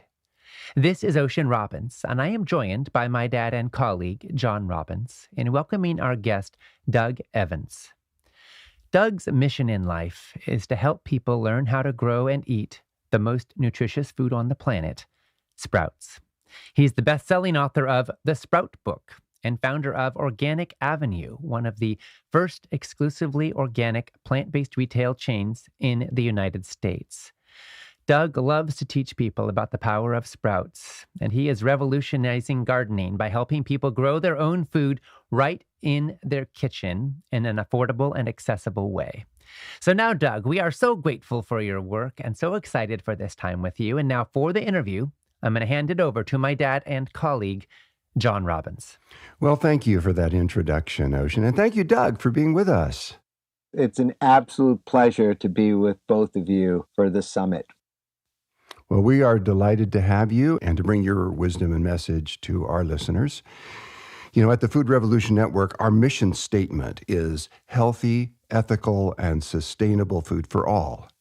We work for a world in which everyone can access fresh, truly healthy and affordable foods. And one of the reasons I'm so pleased to have this conversation with you, Doug, is that I think sprouts can play a huge role right now without needing any political or economic changes to happen first to provide fresh, truly healthy, and seriously affordable food, fresh vegetables to almost everyone. Now, you've written a very fine book. It's titled The Sprout Book, Tap into the Power of the Planet's Most Nutritious Food. Doug, why did you write the Sprout Book? What were you hoping to accomplish? Well, I have never written anything, published anything prior to this book, and I barely got through high school. So writing the book was one of the most difficult decisions that I had to make because I was going into the unknown. And the reason why I wrote the book is because I moved to the desert, the Mojave Desert, about 4 years ago, almost to the day. And when I got here, I set up my tent, and 24 hours later, my cooler was almost empty. And I went online, and I'm searching for food, looking on Happy Cow, looking for plant-based options. and there was nothing. And I had this grave realization that not only was I in the desert, I was in a food desert. And that's when I really had the epiphany, and I'm asking the universe, what could I do to eat? And then sprouts hit me like a ton of bricks. And I had been sprouting for over 20 years, but I never thought of sprouts as a primary food source. I looked at sprout as a garnish or as a side dish or a snack. And within 30 days of moving to the desert, sprouts became my primary source of calories and nutrition. And I expanded from growing alfalfa sprouts and mung bean sprouts to alfalfa, azuki, arugula, radish, clover, broccoli, chia, all sorts of lentils, all sorts of legumes and peas. And it was complicated because I really didn't know what I was doing. And so the book ended up being the summary of my research that I was using for myself, that I felt necessary to share this message with the world. Well, I'm glad you have. And there you were in an actual desert, which was also a food desert. And when you say that, I'm remembering a conversation that I had with Dean Ornish, who, like you, is a speaker in this summit. At one time, he worked with the CEO of McDonald's to put salads on the menu. And McDonald's, of course, has millions of customers every day, and many of them do live in food deserts where there are few or no grocery stores. The idea was that putting a healthy item like a salad on the menu would give people a healthier choice. But what happened was that the salad ended up priced at $5.99 while the burger was 99 cents. So for people with limited money, for people who shop at McDonald's, the burger was the obvious choice for most of them because it provided a lot more calories per dollar spent. Doug, it seems to me that sprouting, on the other hand, can realistically offer a truly affordable source of fresh and highly nutritious produce in food deserts. Would you agree? John, not only in food deserts, because I'm sure your colleague, Colin Campbell, had articulated that we also have the disease of affluence. So we have people living in poor socioeconomic environments, and then we have the wealthy, and they're equally unhealthy. So what I came to the conclusion was that sprouts were vegetables that you could grow in days for pennies a serving, without soil, without sunshine, without fertilizer, and without Roundup or any obscure pesticide, insecticides, herbicides, or fungicides. That these seeds, sprouting vegetable seeds, wanted to grow. And that if you added water and you showed them some love twice a day, then you could be harvesting copious amounts of vegetables with a wide variety. And actually, the variety is so vast that every benefit of the whole food plant-based diet can be achieved through eating sprouts, from a caloric basis, from a mineral basis, from a nutrition basis. You can achieve that through sprouts, and it's so affordable because 1 or 2 tablespoons of sprouting seeds will multiply 5x or 10x in volume. So you're getting enormous amount of volume for a very small amount of seed. Which is extraordinary and valuable to everybody. Now, I know you grew up in New York in a family that ate rather poorly and experienced bad health as a result. Doug, what was it for you that led to what you've called your come to cucumber moment? So the first wake-up call was my aunt got diabetes, and they chopped off both of her feet below her ankles. And as a young man in my late 20s, it was incomprehensible to think about living the rest of my life without my feet. It was just terrifying. And then my uncle, who was overweight, ate processed food, ate animal products. He died of a heart attack. And then my aunt, after losing her feet and going through all of that hard suffering, she died of complications related to diabetes. And then my mother got stomach cancer and passed away. And then my father ended up dying in the same hospital as my mother with complications related to a heart attack. And then my brother developed type 2 diabetes, atrial fibrillation, hypertension, became obese, and had the first of 3 strokes and a heart attack. So that was the terrifying moment where I thought, like, I'm doomed. I'm genetically cursed, that I should get my affairs in order because I'm not going to be living this long life. Like the idea for me when I was 33 to live past 40 would have been a stretch. And myself, I was eating processed food, refined food, fast food. Like I was eating out of what tasted good and what I could afford. So I was eating virtually anything and everything. I was about 36 pounds heavier. And that was a very dark side. And then I met someone who was 100% plant-based, and she was a beacon of light. She was beautiful. She was smart. She was articulate. She loved animals. And she told me that it wasn't the genes, that it was the lifestyle.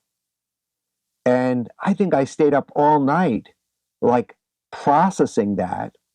And within a 2-week period, I gave up eating all processed food, refined food, all meat, dairy, animal products. And I started eating fresh, ripe, raw, organic fruits, vegetables, seeds, nuts, and seaweeds, and of course, sprouts and microgreens. So that was really my come to cucumber moment, was all this happened, it stacked the information, and then it became obvious that the dietary choices that I was making would determine whether I would live a healthy, happy lifestyle, or I should just get my affairs in order and just run myself into a grave. Well, some people faced with the family genetics and the health experience that was happening in your family might just become resigned, might just throw in the towel, just give up. But I'm hearing that you didn't. You actually used these tragedies, really, these calamities, as an impetus to move in a different direction, a healthier direction. The sprouting process increases nutrient levels. It makes sprouts richer in protein, folate, magnesium, phosphorus, manganese, vitamins like C and K, than the actual mature plants that the sprouts would grow into eventually, if allowed to do that. I mean, protein levels are increased by up to 30%, and the proteins in sprouts are also easier to digest. The sprouting process also reduces the amount of anti-nutrients, with the result that your body's ability to absorb beneficial nutrients, including antioxidants from sprouts, is extremely high. Doug, if someone is going to shop for sprouts, if they're going to go to the store to find them, what should they look for in terms of freshness and quality? And is there anything they should be aware of? So I believe that organic is very important. And I also believe that freshness is important. I'm excited that you can buy sprouts in farmers markets and you can buy them in supermarkets. So the sell by day and use by day are very important numeric characteristics for someone who's not an expert at studying the visual characteristics of the sprouts. The best is to use a combination of the sell by, use by date, and you want to get as much time as possible. So if it's expiring today, I would think twice about actually making that purchase because you want to give yourself enough time. If you look closely at the sprouts, you want to avoid things that look like mold. And then also smell.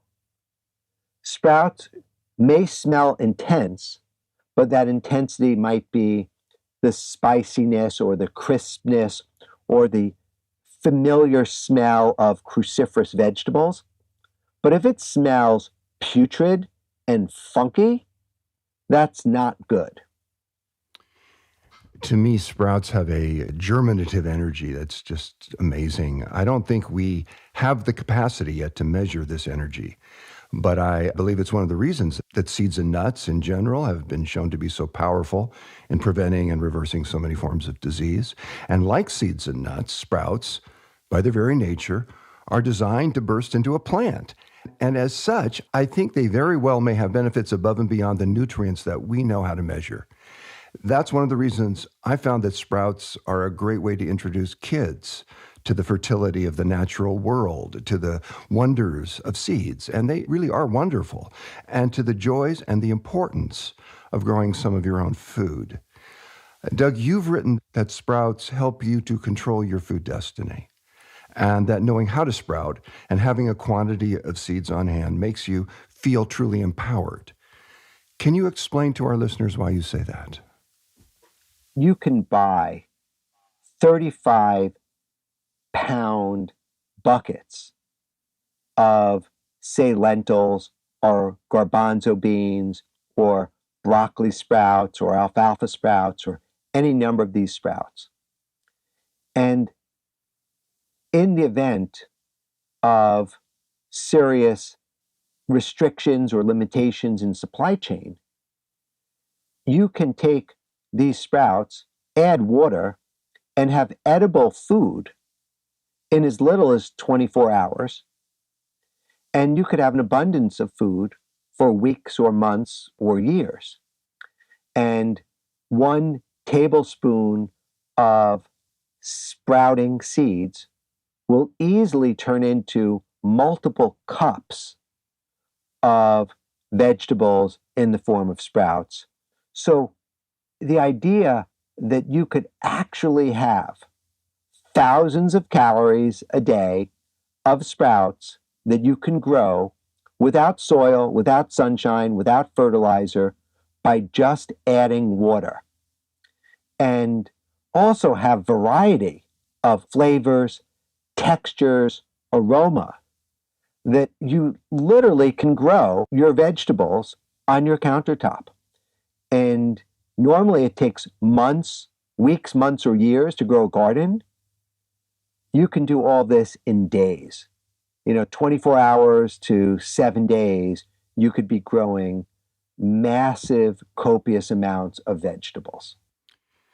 You mentioned that prior to your come to cucumber moment, yes, which I love that phrase of yours, by the way, you ate what tasted good, and that's really what most people do. They make their food choices based on what they like.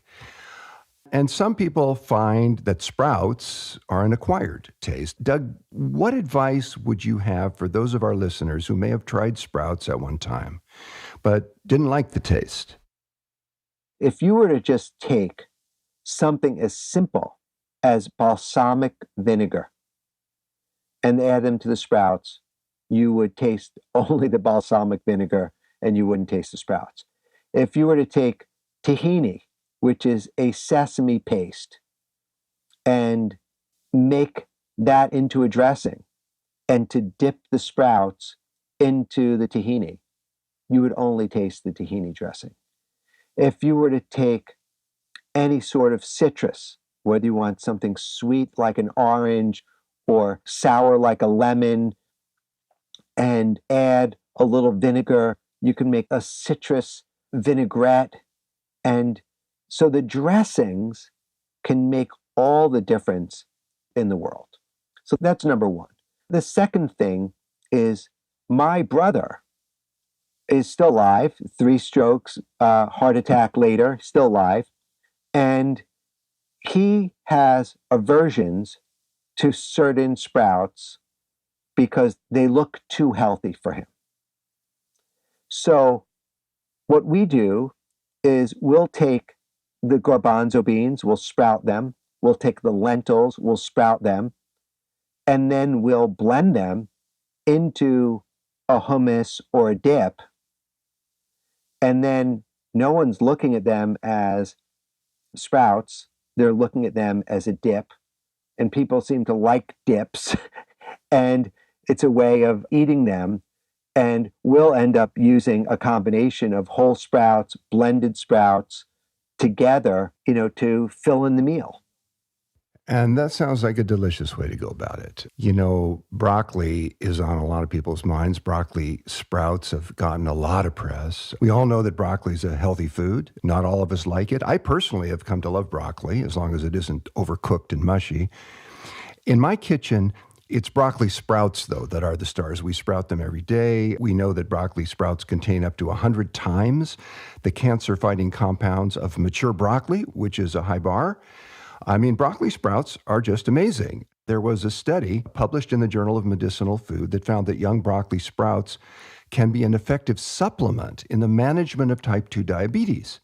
And this is because broccoli sprouts contain high amounts of bioactive compounds like sulforaphane that can help regulate blood sugar and can support healthy lipid metabolism.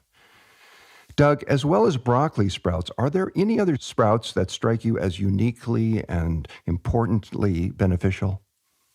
When you sprout lentils in as little as 48 hours, you double the antioxidant levels, you triple the vitamin C, and you double or quadruple the level of soluble and insoluble fiber. Plus, you're getting these live enzymes and you're getting a living food. So in this metamorphosis that occurs in this simple process of sprouting a lentil, you're getting this incredibly protein-rich, antioxidant-rich, vitamin C-rich food. So every sprout has its characteristics. It's one of the reasons why I wrote the book, because every time I would research one sprout over another, they all had these different characteristics. And protein, 1 cup of garbanzo beans, aka chickpeas, sprouted, can have over 250 calories, over 20 grams of protein, and all sprouts contain all amino acids to form complete proteins.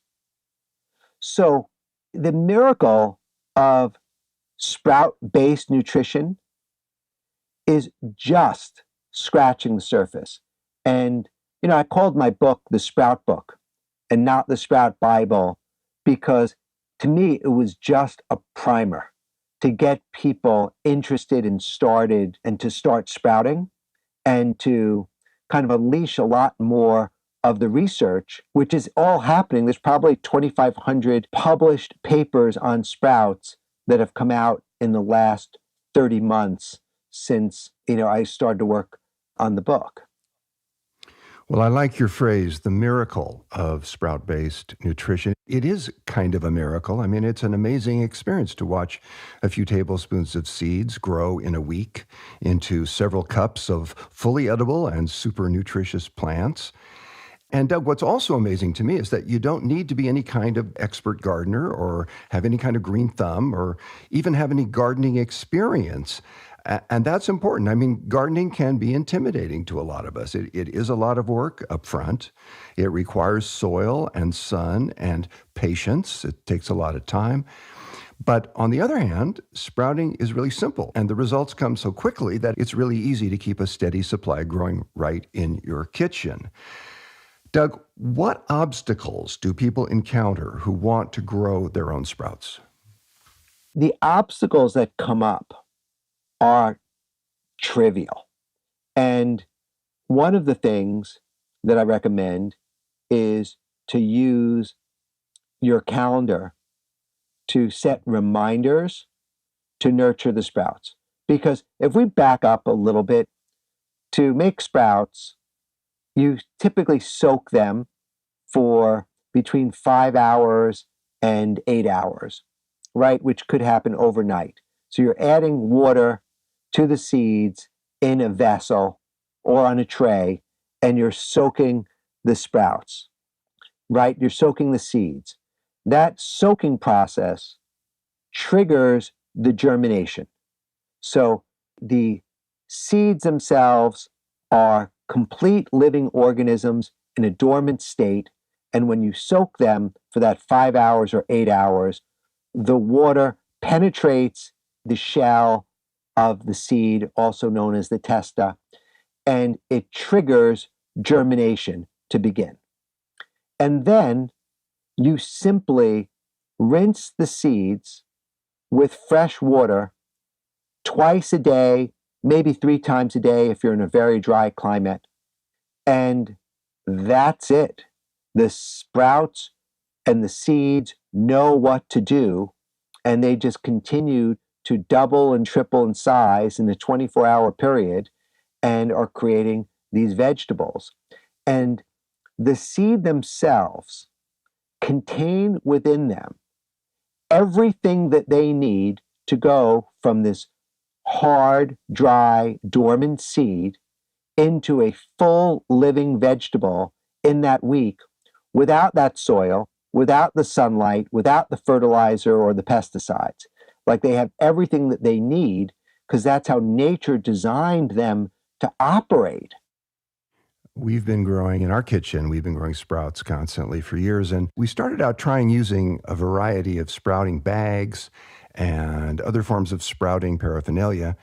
But we've ended up using what is actually the cheapest and simplest option, I think. All we need are wide-mouth glass quart jars, mason jars, with stainless steel mesh screen lids. And these are very inexpensive to get. And now some seeds are very small, like broccoli seeds. And with those, it's important to use a mesh or a strainer that has a smaller screen than the seed itself. But in any case, we switch up the screens for ones with larger mesh openings for things like garbanzo beans, which optimizes the air circulation for the larger seeds. Doug, what are some of the most common mistakes that people make when they begin sprouting? Well, number one, they forget to rinse, and they think that the process is adding fresh water. So they never graduate from a soaking stage into a rinsing stage. So they just keep adding water, draining the water and adding water, and that will waterlog and suffocate and drown the sprouts. So too much water is not a good thing. The second is if they miss the rinsing process, the sprouts will react.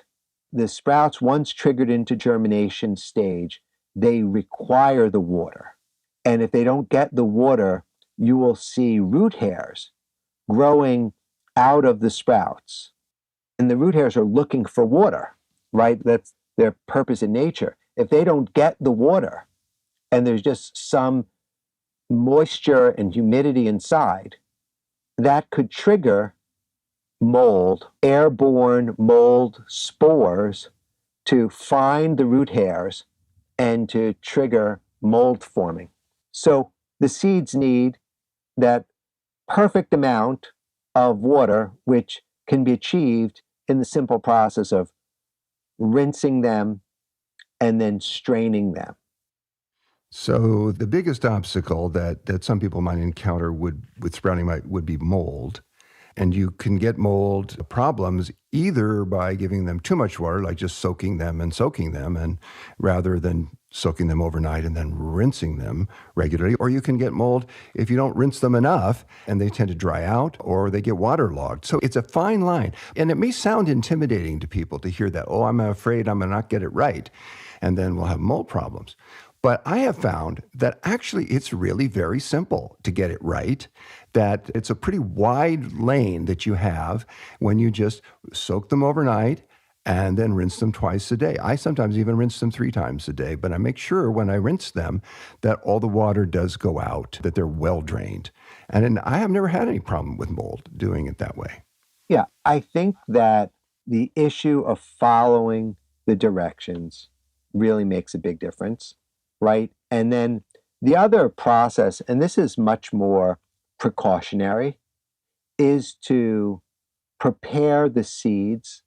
And, I cover this in pretty good detail in my book. But you're taking seeds that you may not know where they're coming from, and they may have been lying around. And so the process of washing the seeds prior to soaking using a sanitizing agent, whether it be grapefruit seed extract, hydrogen peroxide, sodium hypochloride, which you can make with salt and water, or even, and I can feel already the response from the listeners, bleach, Clorox bleach, washing and rinsing the seeds to remove potentially any undesirable activity. You could also even drop the seeds into very hot water, near boiling water for like 9 seconds. And that can also kill any pathogens or mold on the outside of the seed. So that's, a step that I cover in the book that I like to do myself just because I'm cautious.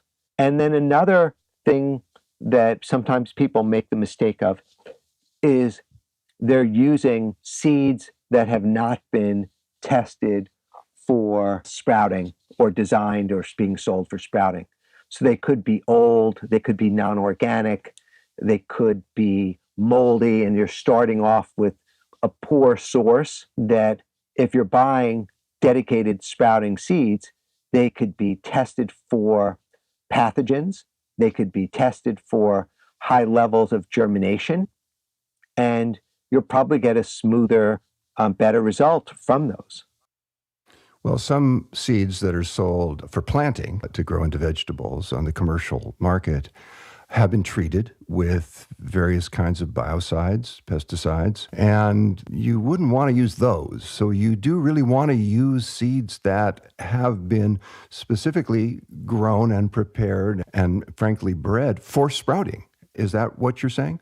That's what I'm suggesting. If you think about high germination, means a lot if you're going to be consuming these fresh raw sprouts.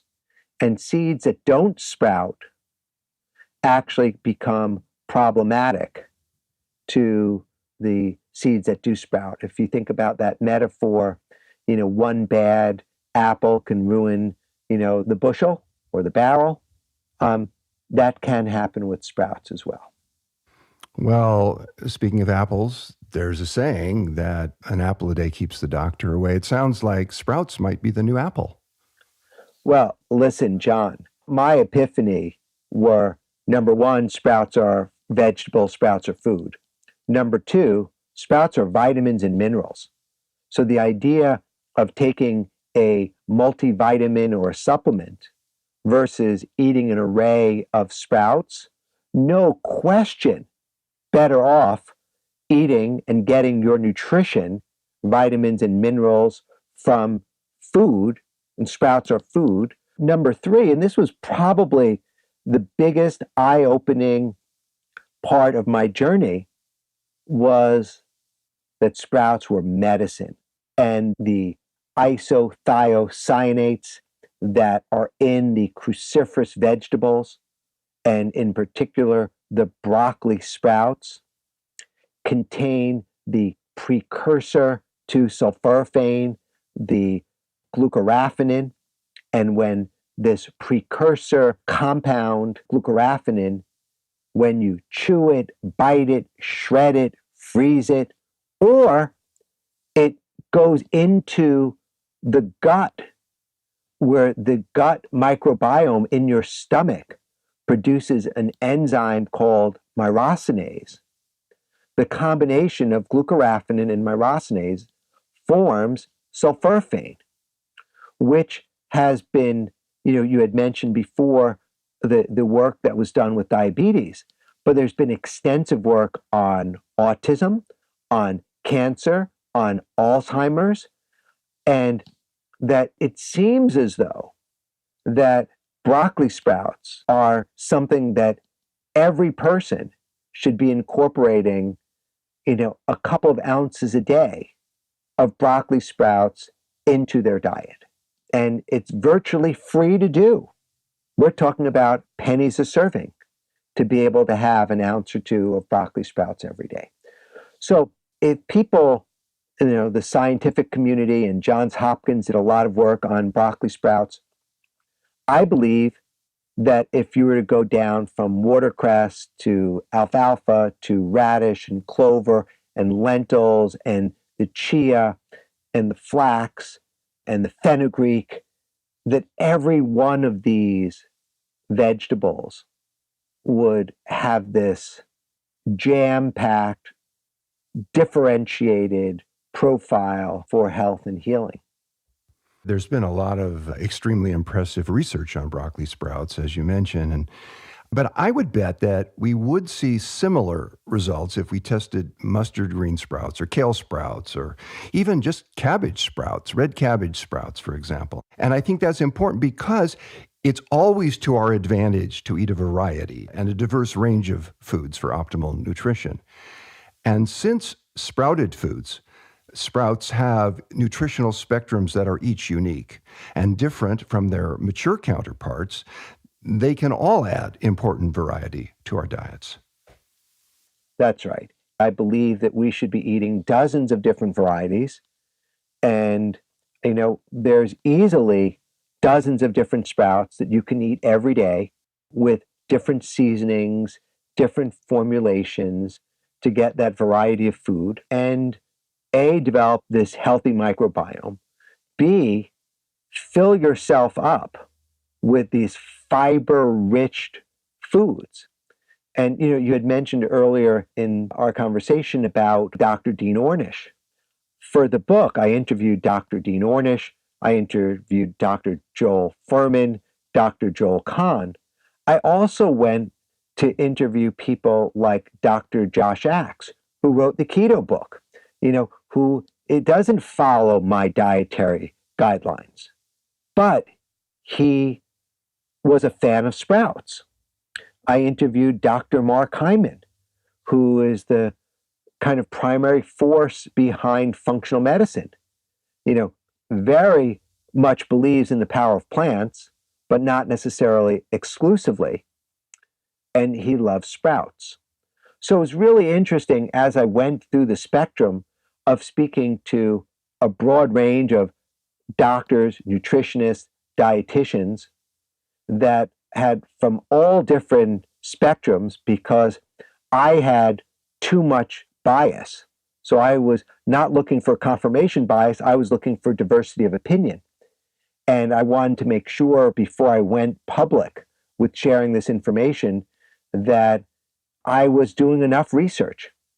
And turns out all of them consistently, unanimously, were huge fans of sprouts. Sprouts as medicine. Yes. Sprouts as medicine, sprouts as food, sprouts as vitamins. Doug, may I have your permission to ask you a riddle? I'm very interested and curious to hear it. Please. Okay, well, here goes. Why was the sprout farmer so assertive? Because he was an alfalfa male.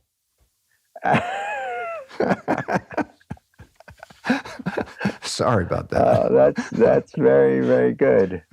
Did you make that up, John? Is that what you do at night? Is you make up Yes. sprout-based riddles? Yes, my poor wife. Oh, your fortunate wife. Wow, how fortunate is she? And John, let me ask you a question. So you've been sprouting for many years. Why do you think that everybody else isn't sprouting? Well, it's a good question. I first began sprouting because you were living in a desert. We were living on an island very remotely and didn't have access to stores. And we grew a garden and grew our own vegetables, but it was Canada and the winters were long and it was somewhat of a steep uphill course for us to learn how to grow vegetables in the first place. And so we found sprouts to fill in all the gaps. We had sprouts going all the time. In the long winters, when the snow was on the ground, we had fresh sprouts. And it was a game changer for us. It was probably a lifesaver, in fact, for us. So that's how we first got involved. One of the reasons that I think maybe people don't fully grasp the value of it and the practicality of it is that they may have eaten sprouts in stores that were old. And the sprouts sold in stores can be old. And even if they're not so old as to present a actual threat to your health, it's not that they have mold or they're, something like that, the flavor's off and the freshness is off. And you're not getting the value and the benefit and the enjoyment that you would get when you grow your own. So I don't know if that's the answer to your question, but it's one of the things that comes to my mind. Yeah, I think that everything that you said is true. I think on a bigger level that it's closely related to the Dean Ornish comment about calories per dollar and accessibility. And we live in this convenience culture where everything is in a box, in a bag, in a package, or over the counter, and it's familiar. And since sprouts are so fresh with such a short shelf life, and there's no quote unquote money in sprouts, that sprouts just never had the energy behind them vocally to get out there to the world.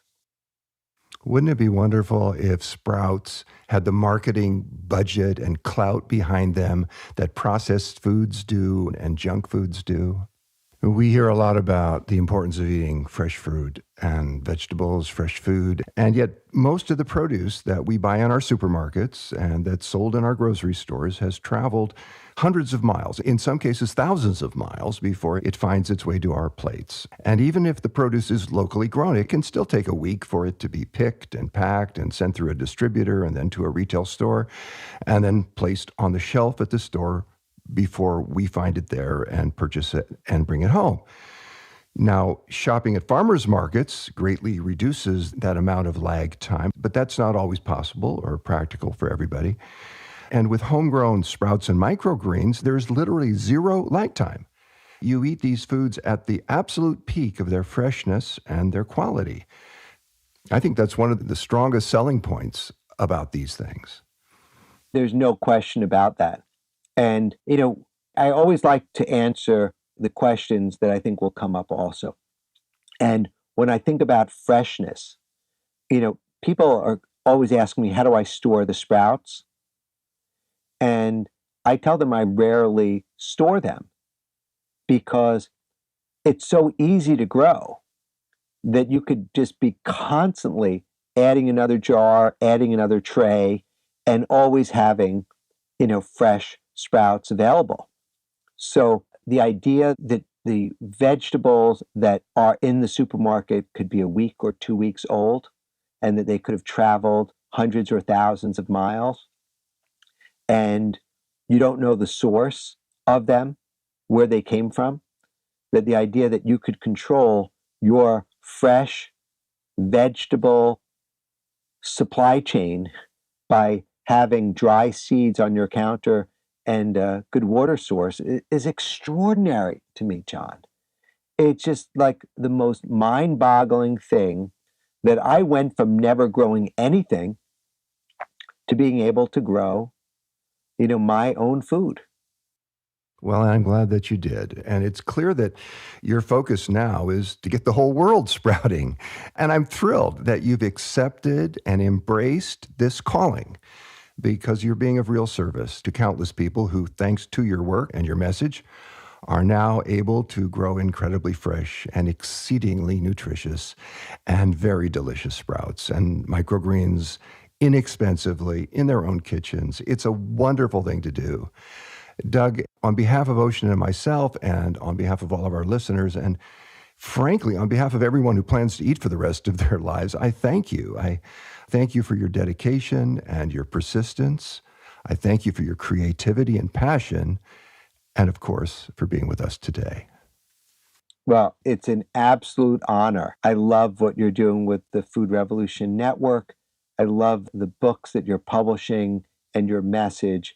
It feels so kindred, so aligned. And the fact that you are already sprouting is just like music to my ears. You know, Doug, in a world in which food is increasingly controlled by big agribusiness and commercial interests, you're turning the tide. You're helping everyone reclaim the power to grow healthy food simply, easily, and affordably. And we want to thank you so much for your brilliant and vitally important work and for your partnership in the food revolution. Well, it's an honor. And, you called a revolution. We're going to have a sprout revolution. It's happening. It's undeniable. The force is with us. And, I'm excited to be carrying the baton at this moment. Well, we're excited that you are also. And thank you again for being with us today.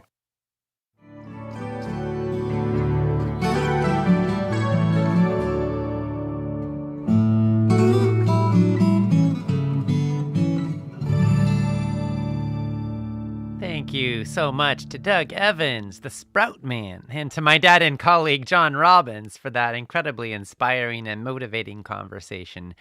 We're learning that sprouts can be delicious and they can double the antioxidant levels, triple the vitamin C, and quadruple the level of fiber in plants, which are already pretty awesome. Doug just told us how we can unleash the power of the world's most nutritious food for pennies a day right on the counter. This is incredibly empowering. To express your opinions on what you've been hearing and to find out what other people are saying, post and engage in the comment section on our broadcast page. Make sure you refresh the comments using the button provided there so you can see the most recent ones that have been submitted. Lynn said, "This is fantastic information. I can't wait to start growing sprouts and sharing them." Louise said, "Oh my gosh, I live in a smallish apartment in New York City. I always thought sprouting would not be possible, though I've often thought about it when purchasing various sprouts at Whole Foods. After hearing Doug Evans, I'm going to start at home sprouting. He made it so clear that it really is possible, and I'll be so much healthier for it. I also loved his suggestions on the use of vinegars and tahini for additional added tastes. I'm heading out right after this presentation to get myself ready to sprout. Thank you for this wonderful summit." How wonderful, Louise. You're putting it into action right away. I love it. And we know that growing food is powerful. We know that it's a way to reclaim food security. It's a way to save money. It's a way to reconnect with the rhythms of life itself. And it's good for our health. How is it good for our health? Well, studies show that people who grow more vegetables eat more vegetables. Studies show that kids who are exposed to growing of food are more likely to appreciate what it takes to grow food, and they're more likely to eat foods that come from the earth themselves. And so a lot of people think, like you did, Louise, that you have to have a lot of land outside in some perfect climate in order to grow food. But when it comes to sprouts, you can grow food if you've got a kitchen counter, if you've got a little bit of space and a window, or even the right kind of lights in your home. It's amazing. It's powerful. You really can grow amazing, delicious food, and sprouting is going to unlock a lot of doors for a lot of people. Sandra Thomas said, "What's the best source to purchase organic sprouting seeds?" Well, Sandra, there are many options for this, but one of our favorites is Sprout People. You can go to sproutpeople.org/seeds to get sprouts online from them. Again, that's sproutpeople.org/seeds. Teresa said, "I have enjoyed the presenters so far and replayed them repeatedly to glean the most information I can from their knowledge. This year, for the first time, I bought the empowerment package, and I'm so happy that I did. My husband and I have been on a journey to better health for a number of years now, following my breast cancer diagnosis in 2010. We've been edging ever closer to a plant-based diet and are almost there. This summit just might push us all the way over. Thank you for sharing and inspiring us and the world to a more healthy and sustainable way to live." Teresa, thank you so much for being here. I'm so grateful that you're part of this journey with us and that you've been listening to the presentations multiple times. A lot of people do find that listening more than once really helps the wisdom to sink in, and it takes a few times to get the full value from it. I know some people who've listened to the summit interviews as many as 10 times all the way through. and it's amazing to hear those stories, but they really do become kind of deeper and deeper sources of wisdom and insight and inspiration. And I'm so glad you're participating in this. And sorry to hear about your breast cancer diagnosis, but thank goodness, here we are 12 years later and you're still with us. And it sounds like you're continuing on your journey, ever deepening and optimizing. So bless you and your husband on that path. Mona Greer said 5 things that I will address one at a time now, because I think there's a lot in here. She said, my doctor wants me to take fiber, but I like to eat food to help me with that. Good for you, Mona. Absolutely. There's really no need to be taking fiber supplements for most people when you can get lots and lots of fiber and a whole diversity of different kinds of fiber from whole plant foods. And let's be super clear here. There is no fiber in any animal products, and there's no fiber in bottled oils, and there's very little fiber in white flour or in sugar.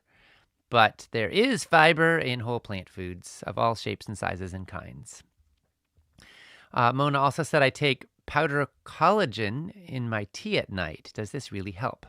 Well, Mona, a lot of people are taking collagen supplements that are pretty much always coming from animal products.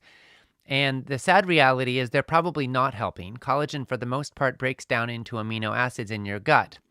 So if you want to increase your body's collagen levels, the most effective thing to do is to boost your collagen production. And that, for the most part, means eating more antioxidant-rich vegetables and foods, and less oxidating foods like fried foods and refined carbohydrates. We did write a whole article on this. If you go to foodrevolution.org and type the word collagen in the search bar, you can find it to learn more if you want to about this topic. Mona said, I would like to know how I can find a whole food plant-based doctor in North Louisiana. I'm so glad you guys are here again this year. Well, Mona, thanks for asking about that. One possible resource is plantbaseddocs.org. Again, that's plantbaseddocs.org. And they have an amazing resource, which is a directory. Excuse me, it's plantbaseddocs.com. I said ORG, it's not. It's plantbaseddocs.com. They have an amazing resource where you can look in a directory and find doctors who promote plant-based eating in various regions. I don't know specifically about northern Louisiana, but you may find somebody helpful there. And as well, plantbasedtelehealth.com provides virtual consultations anywhere in the world. Their team of doctors are licensed to prescribe medications and practice medicine in the United States, and I think almost every state. But they can't do that officially internationally, but they can provide coaching and consultations anywhere in the world. So again, plantbasedtelehealth.com could be a resource for you. Mona said, my husband has high cholesterol and is tired all the time. He eats meat at every meal, and I want to help. Do you have any suggestions? Well, Mona, thanks for asking, and we send lots of love to you and to your husband on this journey. It sounds like you kind of know, he's suffering right now. Obviously, the high cholesterol is an indication that there's something not right in his body, and the tiredness is impacting him in a direct way. And as we all know, this can be kind of a vicious circle or a negative feedback loop where people who are more tired are more likely to do what's familiar. They have less gusto and energy to make big changes or to try new things. And sometimes that means they end up making choices that worsen the situations they're suffering from. So I just want to send a lot of love to you and your husband in the journey. And for anybody out there who is saying, gosh, how do I help somebody I love who might not be eating quite the way that I want them to, and maybe I'm worried about how that's going to affect them and me later in life, I just want to say we love you and we're with you, and we hope the summit can support you. And a few things that might be helpful. Number one, walk the talk yourself as best you can. You don't want to shove an ideology down somebody's throat, especially a spouse, but you can absolutely live it yourself and share the benefits of that and what it means to you. You can also invite somebody, like perhaps a husband, to watch a film with you. There are a number of films out there that have been really impactful to a lot of people. The Game Changers is a film that is particularly impactful, I find, for men, but everybody can find it inspiring. And also Forks Over Knives. Those are two of the films that have probably done the most good for the most people when it comes to inspiring them, opening their minds, and getting them going. And it only takes, an hour and a half, and hopefully it's a pretty entertaining one to get folks the message. You also may want to invite your husband to join in this summit. You can get the empowerment package. Maybe there's a particular interview you hear and you're like, oh my gosh, I want to share that one with him. He may not want to listen to the whole summit, but maybe he'll listen to one of the interviews. And you could also try making some of the recipes of the day from this summit and see if you can find even one that he likes. There's a saying that sometimes the best way to a man's heart is through his stomach. I.e., when people enjoy delicious food, suddenly all their problems melt away and they just become open-minded because, they're salivating, right? So that can be powerful. Mona also said, I love the recipes and the great information. Thank you so much. I'm so glad to be here today. That's so wonderful, Mona. I'm so glad you're here, and I'm glad you're enjoying the recipes. Nicole D'Andrea Russert is so fantastic at making healthy eating irresistible. She does it with the recipes she brings that are all super healthy, and also the recipe demo videos that are available on the replays page. A new one is released every day of this summit. Missy Grace said, words can't express enough to show how happy and grateful I am for your efforts to provide such a life-changing event. I stayed up from 1 a.m. to 4 a.m. to join you live in Australia, but nothing is stopping me as my adrenaline is pumping out big time. Even though I'm over 65 years old, I'm still like a child in the wonderland, soaking up all the excitement. I come from a community where seniors like me can't get enough true information or just don't know if it's hype or new resources we can trust. My fingers are red hot trying to write down all the information from today's speakers, and I wish I can pass this on to my family and friends so they can enjoy the benefits too. Well, Missy, thank you so much. It's amazing. We have people from all over the world, and it's amazing that you're so dedicated, staying up through the night to be here with us for the live broadcasts. Thank you for being here. It feels so good to know how much this matters in your life, and I know you're going to put all this information to good use. And we also hear that you want to spread the word. We want to make it a little easier for you to participate and to absorb it all and to spread the word. So we're going to gift you with an empowerment package, so you'll own the recordings and the transcripts for life, so you can listen anytime or place you want. You can share the interviews with loved ones, and you won't have to take notes because you'll have everything recorded for life. Congratulations. I know you'll put it to great use. Our team will follow up with you. And congratulations also to all of our new Empowerment Package owners. Deborah from Alaska, Sherry from Idaho, Bonnie from New York, Deborah from California, Robert from Oregon, Marla from Northridge, California, John from Illinois, Cheryl from San Antonio, Texas, and Jeffrey from New York.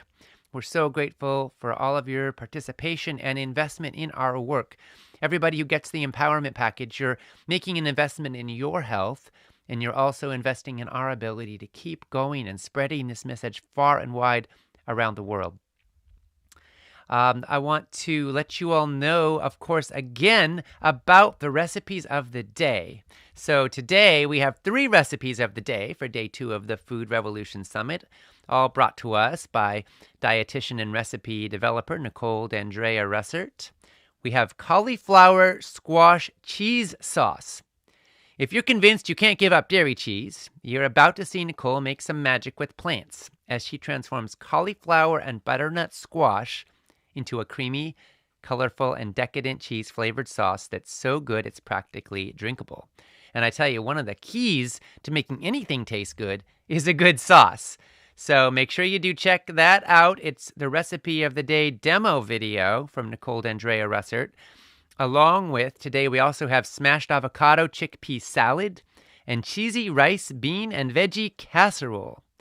So check out those amazing, amazing recipes and put them into action. This summit is generating an absolutely massive response, and I want you to know you're part of a global community of hundreds of thousands of people who are stepping up and activating this food revolution. If ever you feel lonely, isolated, like you're on your own in a toxic food culture, I just want you to know you absolutely are not. Every step of the way, we are taking steps together. We are standing for change. We are discovering what's possible, and we're actually changing food systems. You know, there's a reason why all these fast food companies are starting to stock veggie burgers. There's a reason why organic produce is now available in Costco and Walmart and Safeway and supermarkets across the country and around the world.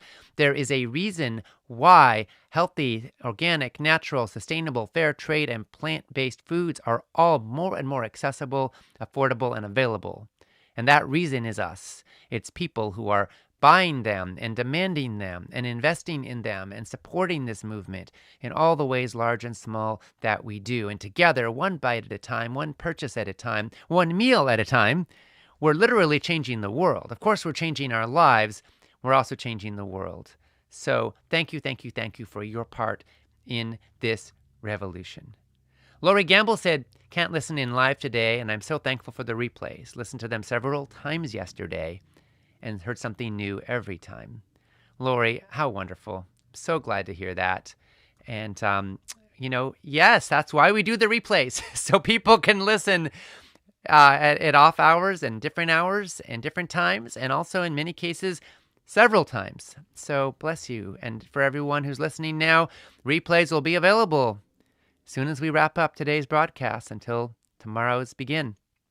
So tune in to those replays at foodrevolutionsummit.org/replays. And of course, if you want to own it all for life, you can get the empowerment package.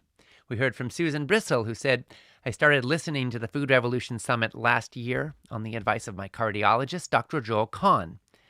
I was thrilled with the info that is packed into these interviews, and because I knew I couldn't listen live every day, I signed up for the empowerment package. There was no hesitation on signing up again this year. I have become obsessed about following this lifestyle. I don't even crave the sweets, and I easily walk away from the treats that are in the lunchroom at work. I can even walk away from potato chips with no problem. Well, Susan, congratulations, and thank you for sharing that. And, for anybody who ever struggles with craving foods that aren't good for them, I want you to know you're not alone. The modern food industry has designed foods to be hyper-palatable and hyper-addictive because that's good for revenues. However, we don't have to be a victim of marketing schemes. When we reclaim our food choices, we also start to reclaim our taste buds. And studies show us that when you eat kale, for example, the first time it can taste bitter. The 5th or 6th or 10th time, your saliva changes. You start to secrete proteins that actually make it taste sweeter. So literally, your food choices can change your saliva, can change your cravings, and you can learn to fall in love with foods that love you back. We'll be talking about that more tomorrow in our last interview tomorrow, which will be with Dr. Susan Pierce-Thompson. So if you want to express your opinions on this summit so far and to find out what other people are saying, do post and engage in the comments section at the bottom of the broadcast page. Make sure you refresh those comments so you can see the latest ones that have been submitted. And you can also join in the conversation on our Facebook page at facebook.com/Food Revolution Network. Come on back and join us tomorrow at 8 a.m. Pacific Time, 11 Eastern, 3 p.m. GMT for Mental Health, How Food Shapes Your Mood. We're going to have some incredibly powerful, urgent, and timely presentations from Dr. Uma Naidu on nutrition and mental health, Dr. Dean Ornish on the low-cost prescription for disease prevention, and Dr. Susan Pierce-Thompson on breaking free from food addiction. So please come back and join us tomorrow. And in the meanwhile, you can post your comments and share in the conversation. You can catch and share the replays at foodrevolutionsummit.org/replays. You can check out the empowerment package so you can invest in our mission and own it all for life. And you can make any of today's recipes of the day and watch dietitian Nicole D'Andrea Russert's fabulous cooking demo video. And of course, I want to invite you to enjoy some delicious, fabulous, healthy food and to spread the word about this summit to your friends and loved ones. There is still time for them to sign up. We wish you a wonderful, healthy, thriving day. This is Ocean Robbins, signing off from day 2 in the Food Revolution Summit. No matter where you come from or what you've been through, the simple truth is you are meant to thrive. You deserve boundless energy, a clear mind, and a lean and healthy body. You deserve to feel confident and clear about what you eat and why. The Food Revolution Summit is packed with insights, and trying to catch and absorb all of them can be hard. That's why we created the Empowerment Package. With your Empowerment Package, you can own the entire summit, plus all the transcripts and loads of bonus materials for life. Absorb this life-changing material at a pace that's comfortable and easy for you. Join in this movement. Support this mission. Buy your Empowerment Package today.